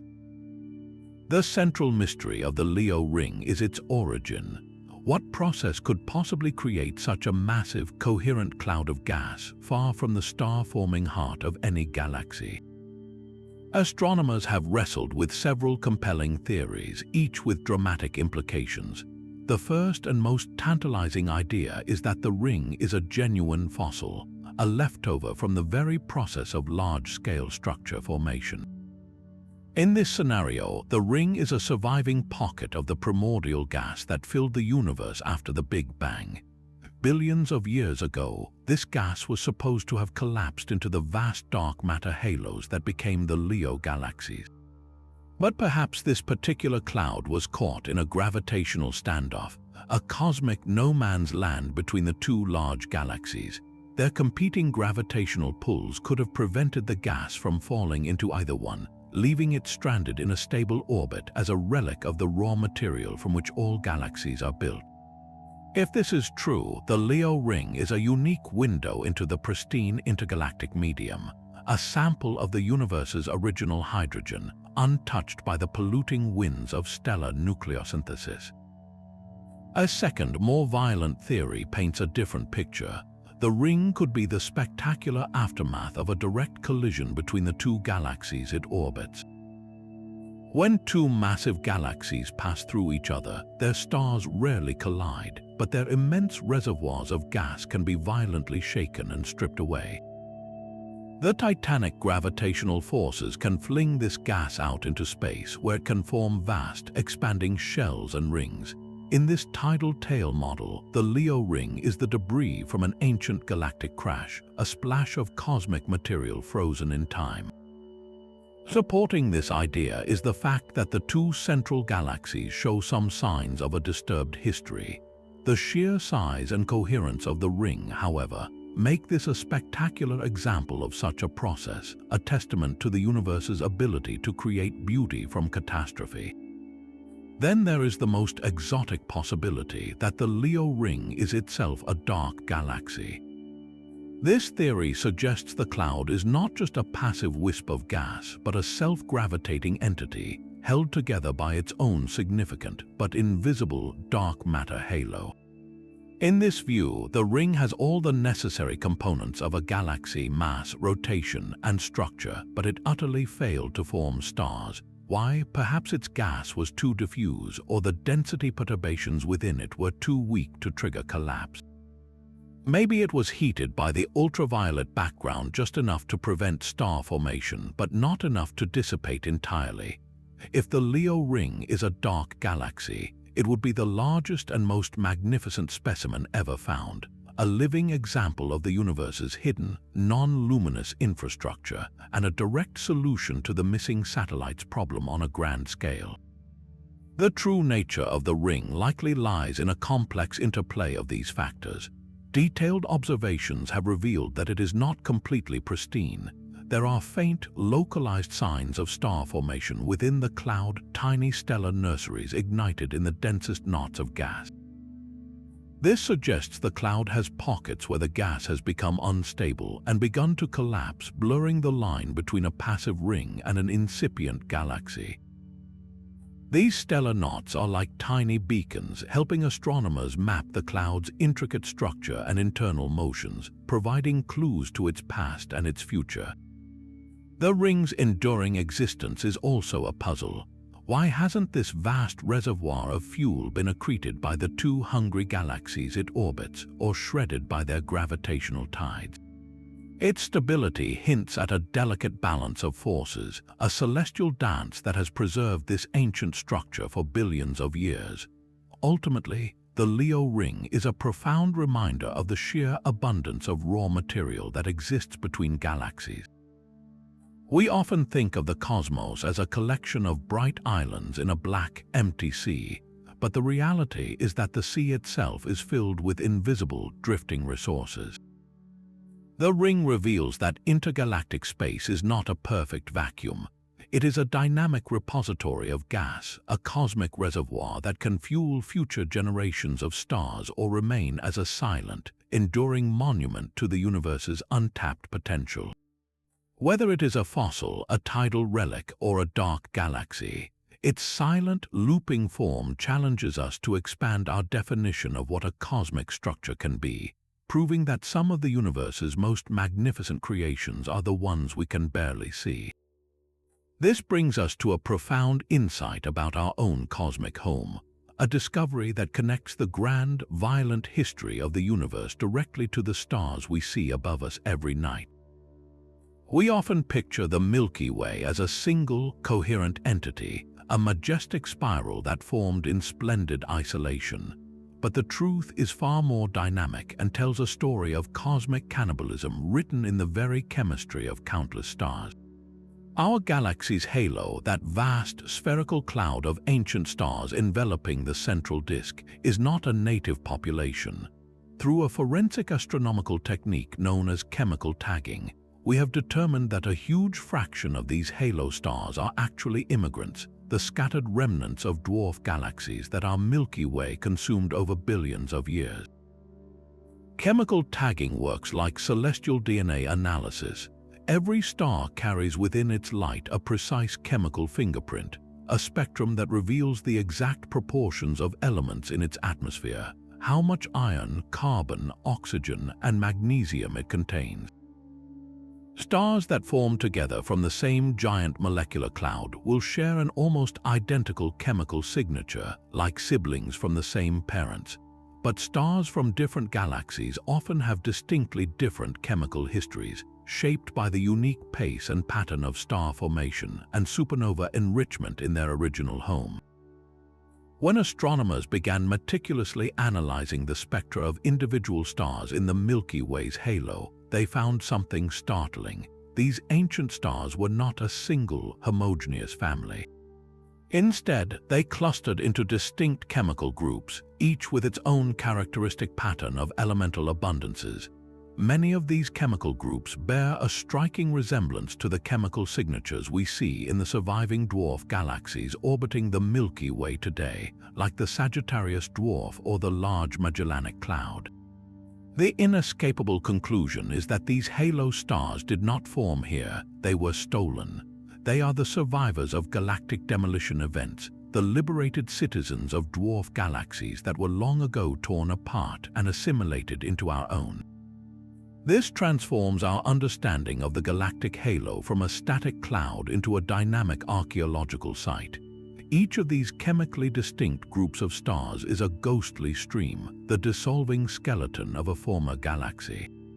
Some of these streams, like the one from the Sagittarius Dwarf, are still spatially coherent enough for us to trace their path across the sky. But many more have been so thoroughly mixed over billions of years that their original spatial structure is gone. The only thing that remains is their shared chemical identity, a silent testament to their common origin that persists long after their physical arrangement has been erased.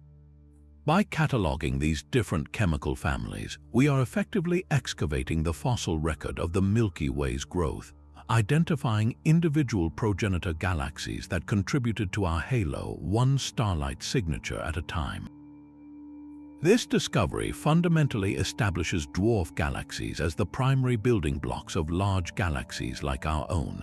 The hierarchical model of galaxy formation has long predicted that big galaxies grow by consuming smaller ones, but chemical tagging provides the direct observational proof. It shows that the majestic halo of the Milky Way was not built in a single, monolithic collapse, but was assembled piece by piece through a long series of minor mergers. Every time a dwarf galaxy was drawn in by our galaxy's gravity, stretched into a stream, and finally digested, its stars were added to the halo population.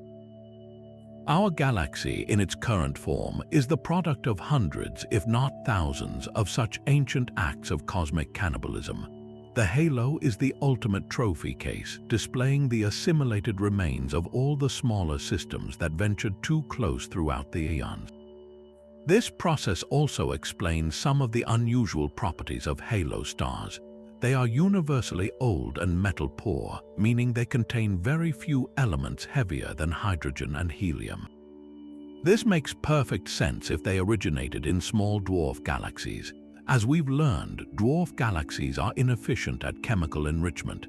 They often experience only one or two brief bursts of star formation, so their stars are frozen in a primitive chemical state. When these dwarf galaxies were disrupted, they donated their ancient, pristine stars to the halo, creating the population we see today. In contrast, the disk of the Milky Way, which formed from gas that settled into a rotating plane and underwent continuous enriched star formation, is composed of younger, metal-rich stars. The halo and the disk therefore tell two different chapters of our galaxy's story. The halo is a museum of our violent, acquisitive past, while the disk is the record of our more settled, independent evolution. The implications of this are deeply humbling. When we look up at a particularly ancient, faint star in the night sky, there is a significant chance we are not looking at a native sun of the Milky Way. We are looking at a cosmic refugee, a stellar survivor from a galaxy that no longer exists, whose structure was erased billions of years ago, but whose stellar citizens now wander freely in their new, sprawling galactic metropolis. This knowledge connects us directly to the violent, hierarchical nature of the cosmos. Our peaceful-looking galaxy has a history written in the stars, a biography of consumption and growth that reveals we are all living in the merged, composite remains of countless smaller worlds. Just when we think we understand the limits of what a small galaxy can hold, we find one that seems to have siphoned fuel from the entire cosmos. Our 23rd strange discovery uncovers dwarf galaxies that are shrouded in immense, invisible cloaks of hot gas, reservoirs so vast and energetic they defy the galaxy's own meager gravitational pull. We've long understood that a galaxy's gravity dictates what it can hold onto. A weak grip should mean a thin atmosphere, easily blown away by supernova winds or stripped by intergalactic winds. Yet, observations from space-based X-ray telescopes like Chandra have revealed a baffling sight.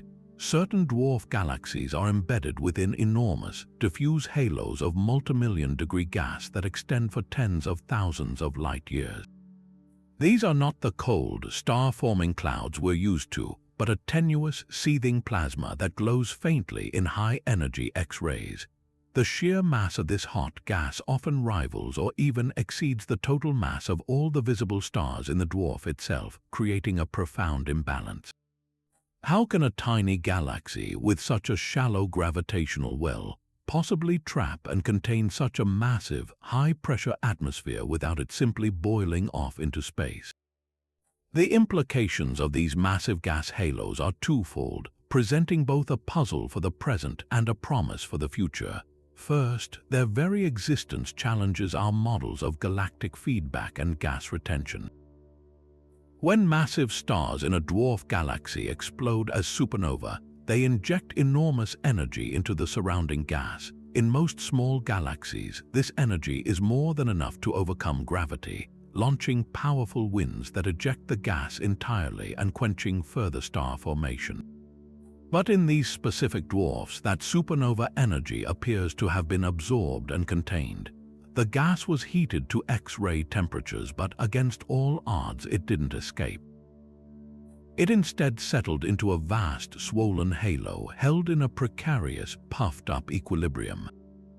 This suggests that either the supernova in these systems were unusually gentle and coordinated, or more likely, that the dark matter halo anchoring the galaxy is structured in a unique way, perhaps with a particularly dense and extensive core that provides a deeper gravitational potential than the starlight would suggest. The galaxy's visible stars are just the tip of the iceberg. The real gravitational anchor is the dark matter, and in these cases it seems to be exceptionally good at holding onto a hot, bulky atmosphere. Looking forward, these colossal gas reservoirs represent a staggering potential for future cosmic creation. This hot gas is the galaxy's strategic energy reserve. While it's currently too hot and diffused to collapse and form stars, it won't stay that way forever. Over hundreds of millions or even billions of years, this halo will slowly radiate away its heat through X-ray emission. As it cools, it will begin to condense, and vast rivers of this cooling gas will likely rain down onto the galaxy below. This process, known as cooling flow, could fuel epic, future bursts of star formation long after the galaxy's current cold gas supply is exhausted. A dwarf that appears passive and red today could, thanks to this hidden fuel tank, be gearing up for a spectacular rebirth in the distant future. It's a complete reversal of the typical dwarf galaxy life cycle. Instead of blowing its gas away and fading out, this galaxy has managed to bank its fuel in a high-energy savings account, securing its ability to create new suns for eons to come. This discovery also forges a crucial link between the dwarf galaxy and its place in the wider cosmic ecosystem. These massive gas halos are a clear indication that dwarfs possess their own distinct circumgalactic medium, or CGM. The CGM is the halo of diffuse gas, dust, and dark matter that surrounds a galaxy, acting as a buffer zone between the galactic disk and the intergalactic void. For a long time, the study of the CGM was the exclusive domain of massive galaxies, where these gaseous halos are expected and can be readily observed. Finding such pronounced CGM around dwarfs forces us to consider them not as isolated, simple systems, but as the central, visible hubs of much larger and more complex structures. They are actively interacting with their surroundings, accreting fresh gas from the cosmic web and expelling enriched material from supernova. Their extended gas halos are the tangible evidence of this continuous give and take with intergalactic space. The origin of these gargantuan gas supplies is an open question. One compelling theory is that they are the accumulated result of a remarkably quiet life.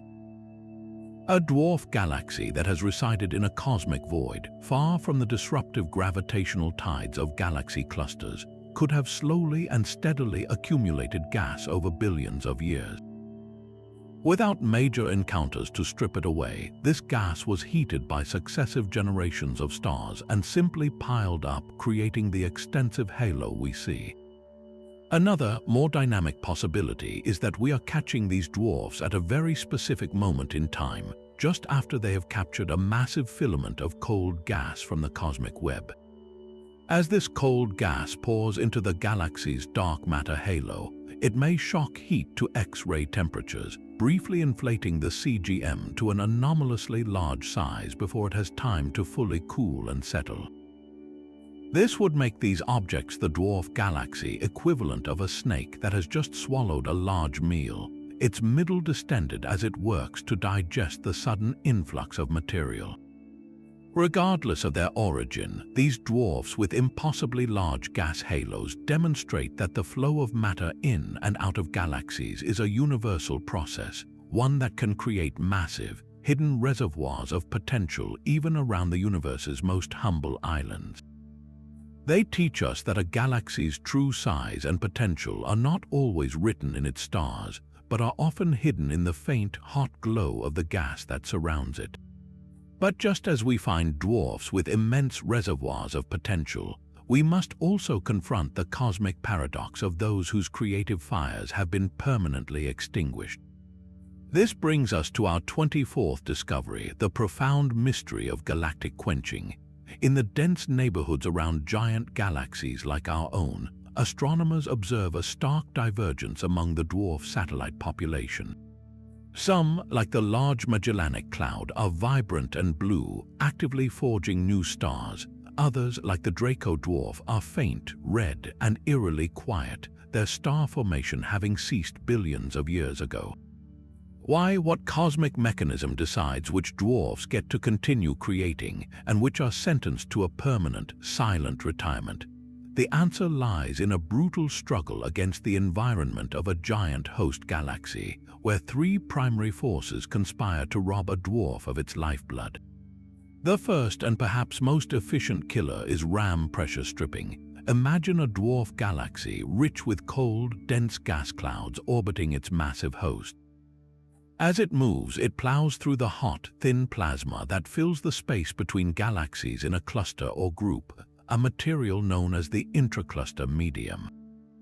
This isn't a gentle drift. The dwarf is moving at incredible speeds, and this intergalactic plasma acts like a powerful, relentless headwind. The pressure this wind exerts on the galaxy's gas is immense, like the force you feel holding your hand out of a car window at high speed. For the dwarf, this ram pressure is literally a gas-grabbing force. The tenacious gravity of the small galaxy tries to hold onto its cold gas clouds, but the ram pressure simply sweeps them away, tearing the star-forming fuel right out of the dwarf's grasp. The process is chillingly effective. The galaxy's existing stars remain untouched, but its future is stolen. It's left as a fossilized system, a collection of aging stars with no way to create new ones, destined to slowly fade over billions of years. A second, more gravitational form of violence comes from tidal stripping. This is a slower, more torturous process where the host galaxy's immense gravity doesn't just steal gas, it dismantles the dwarf entirely. As the satellite galaxy swings around its giant host on an elongated orbit, the force of gravity is not uniform. The side of the dwarf closer to the host feels a much stronger pull than the far side. This difference in gravitational force stretches the entire system, pulling it apart. Over multiple orbits, the galaxy is progressively shredded. First, the most loosely bound stars in its outer halo are peeled away, forming those beautiful but tragic stellar streams we discussed earlier. But the tidal forces can go deeper, eventually reaching the gas reservoir. Even if ram pressure hasn't already cleared the gas, the gravitational shaking and stretching from tides can disrupt the delicate balance of the gas clouds, either triggering a final, frantic burst of star formation that consumes the remaining fuel or simply dispersing the gas so widely that it can no longer collapse to form new stars. The galaxy is quenched not by a sudden blast but by a prolonged and systematic dismemberment. Then there is a more subtle yet equally pervasive threat, the searing radiation from the host galaxy itself. A large, active spiral galaxy like the Milky Way pours out a tremendous amount of ultraviolet radiation from its many young, hot stars. This creates a pervasive ultraviolet background radiation field that bathes all its satellites. For a dwarf galaxy, this external radiation acts like a constant cosmic heat lamp. It steadily warms the dwarf's interstellar gas, preventing it from cooling down to the cold, dense temperatures required for gravity to trigger collapse and star formation. This process is known as strangulation, or more technically, halo gas starvation. It doesn't violently strip the gas away like ram pressure. Instead, it gently but irrevocably prevents the gas from ever being used. The dwarf may still hold onto its gaseous reservoir, but the gas is kept perpetually warm and unable to form new stars. The galaxy's star formation doesn't end with a bang, but with a long, slow whimper as its fuel supply is effectively sterilized. This is likely a key reason why many dwarf spheroidals around the Milky Way are so uniformly ancient. Their star formation was strangled in the distant past by our galaxy's unrelenting ultraviolet glow. The fascinating complexity of quenching is revealed when we realize these mechanisms often work in concert, and a dwarf's fate depends on its specific orbit and history. A dwarf on a close, plunging orbit around the host will feel the full brunt of ram pressure and strong tidal forces, likely being quenched quickly and violently. A dwarf on a wider, more circular orbit might avoid the worst of the ram pressure, but still succumb to the slow-acting effects of the ultraviolet background and weaker tidal shaking. This explains the coexistence of active and quenched dwarfs around the same host. They are simply at different points in their orbital evolution. Furthermore, the internal properties of the dwarf itself play a role. A more massive dwarf with a denser dark matter core has a stronger gravitational grip, potentially allowing it to resist ram pressure stripping for longer and sustain star formation across multiple orbits. A smaller, lighter dwarf would be utterly defenseless, its gas stripped in a single, fateful pass. The quenching of dwarf galaxies is therefore not a single event, but a spectrum of environmental processes, a cosmic interplay between the bully and the bullet that determines whether a tiny island of stars will continue to shine with newborn suns or fade slowly into a quiet, red retirement. And so we reach the final, and perhaps most profound, discovery in our journey. one that ties together all the strange threads we followed. These tiny, seemingly insignificant galaxies are now at the forefront of a grand scientific endeavor. They have become our most powerful natural laboratories for probing the fundamental nature of dark matter itself. For decades, dark matter has been a ghost in our equations, a necessary but invisible component needed to explain the universe's gravity. But what is it? Is it a single type of particle or a family? Does it interact with itself or only through gravity? The bizarre and varied properties of dwarf galaxies are providing the answers, offering a series of cosmic tests that are systematically ruling out entire classes of theories and pointing us toward the truth. The most established model, lambda cold dark matter, or CDM, posits that dark matter is made of slow-moving particles that interact with normal matter and with each other only through the force of gravity. This model is spectacularly successful at predicting the large-scale structure of the universe, the cosmic web of filaments and voids. But when we zoom in on the scale of dwarf galaxies, CDM begins to encounter serious problems. You'll recall the missing satellites problem and the too big to fail problem. CDM simulations predict a universe teeming with far more small dark matter halos than we actually observe as dwarf galaxies. Furthermore, the most massive sub-halos in these simulations are so dense that they should host very bright satellite galaxies, yet in reality, these prime halos seem to contain only faint, anemic dwarfs. This suggests that the CDM model, while excellent on large scales, may be too lumpy on small scales. The dark matter halos it predicts are too numerous and too centrally dense, creating a stark mismatch with the observed galactic population around our Milky Way. One compelling solution to these small-scale crises is the idea of warm dark matter, or WDM. In this model, the dark matter particles would be lighter and faster moving than their cold dark matter counterparts. This slight increase in velocity has a dramatic effect. In the early universe, it would have washed out the smallest density fluctuations, preventing the very tiniest dark matter clumps from ever forming. This naturally results in fewer dwarf galaxies, potentially solving the missing satellites problem. It also addresses the too big to fail issue, because warm dark matter halos form later and from larger initial waves, they tend to be less dense in their centers than CDM halos. A puffier, less dense halo has a weaker gravitational grip at its core. This makes it far easier for supernova explosions to blow out the star-forming gas, effectively quenching the galaxy before it can become bright and prominent. In this WDM scenario, the massive dark matter halos predicted by simulations are there, but they failed to form luminous galaxies because their internal physics and structure were different. The faint dwarfs we do see occupying large halos are the ones that just barely manage to form stars before their own feedback shut down the process. Then there is an even more exotic possibility, self-interacting dark matter, or SIDM. This theory proposes that dark matter particles do occasionally collide with one another, much like molecules in a gas, through some new, unknown force. This self-interaction would have a profound impact on the internal structure of dark matter halos.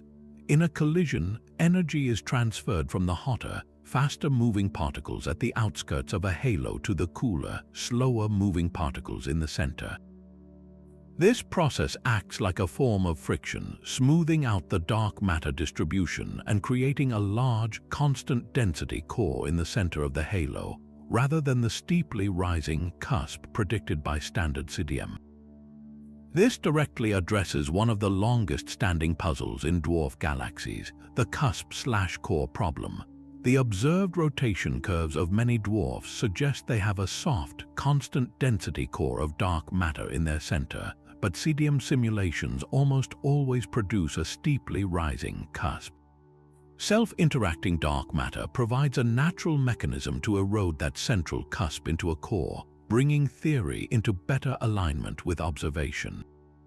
We can see how these different models play out in the real world by looking at the most extreme dwarf galaxies. take the ultra-diffuse galaxy Dragonfly 44.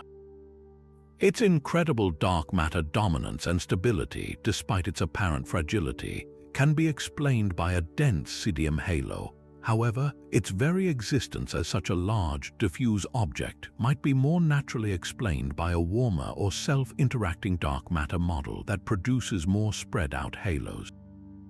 Conversely, the apparent lack of dark matter in galaxies like NGC 1052 presents a different kind of test. If these are confirmed to be truly dark matter-free, it severely challenges the idea that dark matter is absolutely necessary for all galaxy formation. However, if they are later shown to be tidal dwarfs born from the debris of colliding galaxies, then their lack of dark matter actually supports the standard CDM model, which predicts that tidal dwarfs should form from normal matter alone, leaving the dark parent halos behind. The quest to distinguish between these models is driving a new era of ultra-precise astronomical observation. Every time we discover a new ultra-faint dwarf satellite of the Milky Way, we gain another data point. By measuring the velocities of its stars, we can map the shape of its underlying dark matter halo. Is it cuspy or chord? By counting the total number of these satellites, we get a better census that tests the predictions of warm versus cold dark matter. The spatial distribution of these dwarfs, such as the mysterious plane of satellites, also provides a critical clue. A self-interacting dark matter universe might produce a different distribution of subhalos than a purely cold dark matter one. It's a painstaking forensic process where each tiny, faint galaxy contributes a small piece to the grand puzzle. What is truly remarkable is that these smallest, most common galaxies have become the arbiters of one of the biggest questions in physics. Particle physicists build colossal detectors deep underground, hoping to catch a single dark matter particle from the galactic halo. Astronomers use dwarf galaxies as natural particle detectors, but on a cosmic scale. They are not looking for a single collision in a lab, but for the cumulative gravitational effect of trillions of dark matter particles on the motions of stars over billions of years. The internal dynamics, the abundance, the distribution, and the very existence of dwarf galaxies are providing constraints that are as stringent, if not more so, than any Earth-bound experiment. They are forcing us to refine our theories, to move beyond the simplest models, and to embrace a more complex and nuanced understanding of the dark sector. In their faint light and silent, dominant gravity, we are finding the clues that will one day reveal the identity of the universe's most secretive and abundant constituent. So as we've journeyed from the missing satellite problem to the plains of satellites, from ghostly dark matter halos to galaxies seemingly devoid of it, from ancient chemical fossils to frenzied starbursts, a single, unifying truth has emerged. Dwarf galaxies are not the simple, boring footnotes we once assumed them to be. They are, in fact, the cosmos's most expressive and paradoxical storytellers.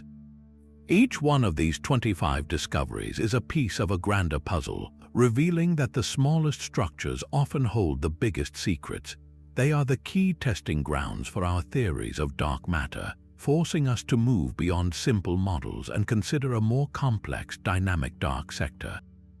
They have rewritten the rules of galaxy formation, proving that immense black holes can reside in tiny homes, that galaxies can be born from cosmic collisions, and that the raw ingredients for life can be forged in the most humble of kitchens.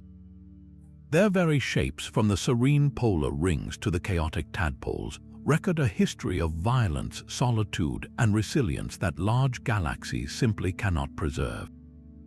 They are the true fossils of the universe, and by studying them, we are not just learning about the outliers, we are deciphering the fundamental laws that govern everything. The grand spirals like our Milky Way may capture our imagination with their beauty, but it is the faint, quiet dwarfs that are actively guiding our understanding, pulling back the curtain on the dark universe and revealing the hidden architecture of reality itself. They prove that to comprehend the cosmos in its entirety, we must pay attention to its smallest, strangest, and most significant citizens. The exploration is far from over. With every new, ultra-faint dwarf discovered on the outskirts of our galaxy, with every deeper observation of a green pea galaxy in the distant universe, we add another crucial piece to this magnificent cosmic mosaic. What we've uncovered so far is likely just the beginning. The next great discovery in astrophysics might not come from staring at the brightest objects in the sky, but from patiently listening to the whispers of the faintest ones. Now, we'd love to hear from you. After this tour through the bizarre and wonderful world of dwarf galaxies, which of these 25 strange discoveries stretched your mind the most? Was it the ghostly ultra-diffuse galaxies, the confounding missing satellites, or the sheer paradox of a galaxy with no dark matter? Let us know in the comments below which one you found the strangest, and be sure to subscribe and hit the notification bell so you don't miss our next deep dive into the great mysteries of space.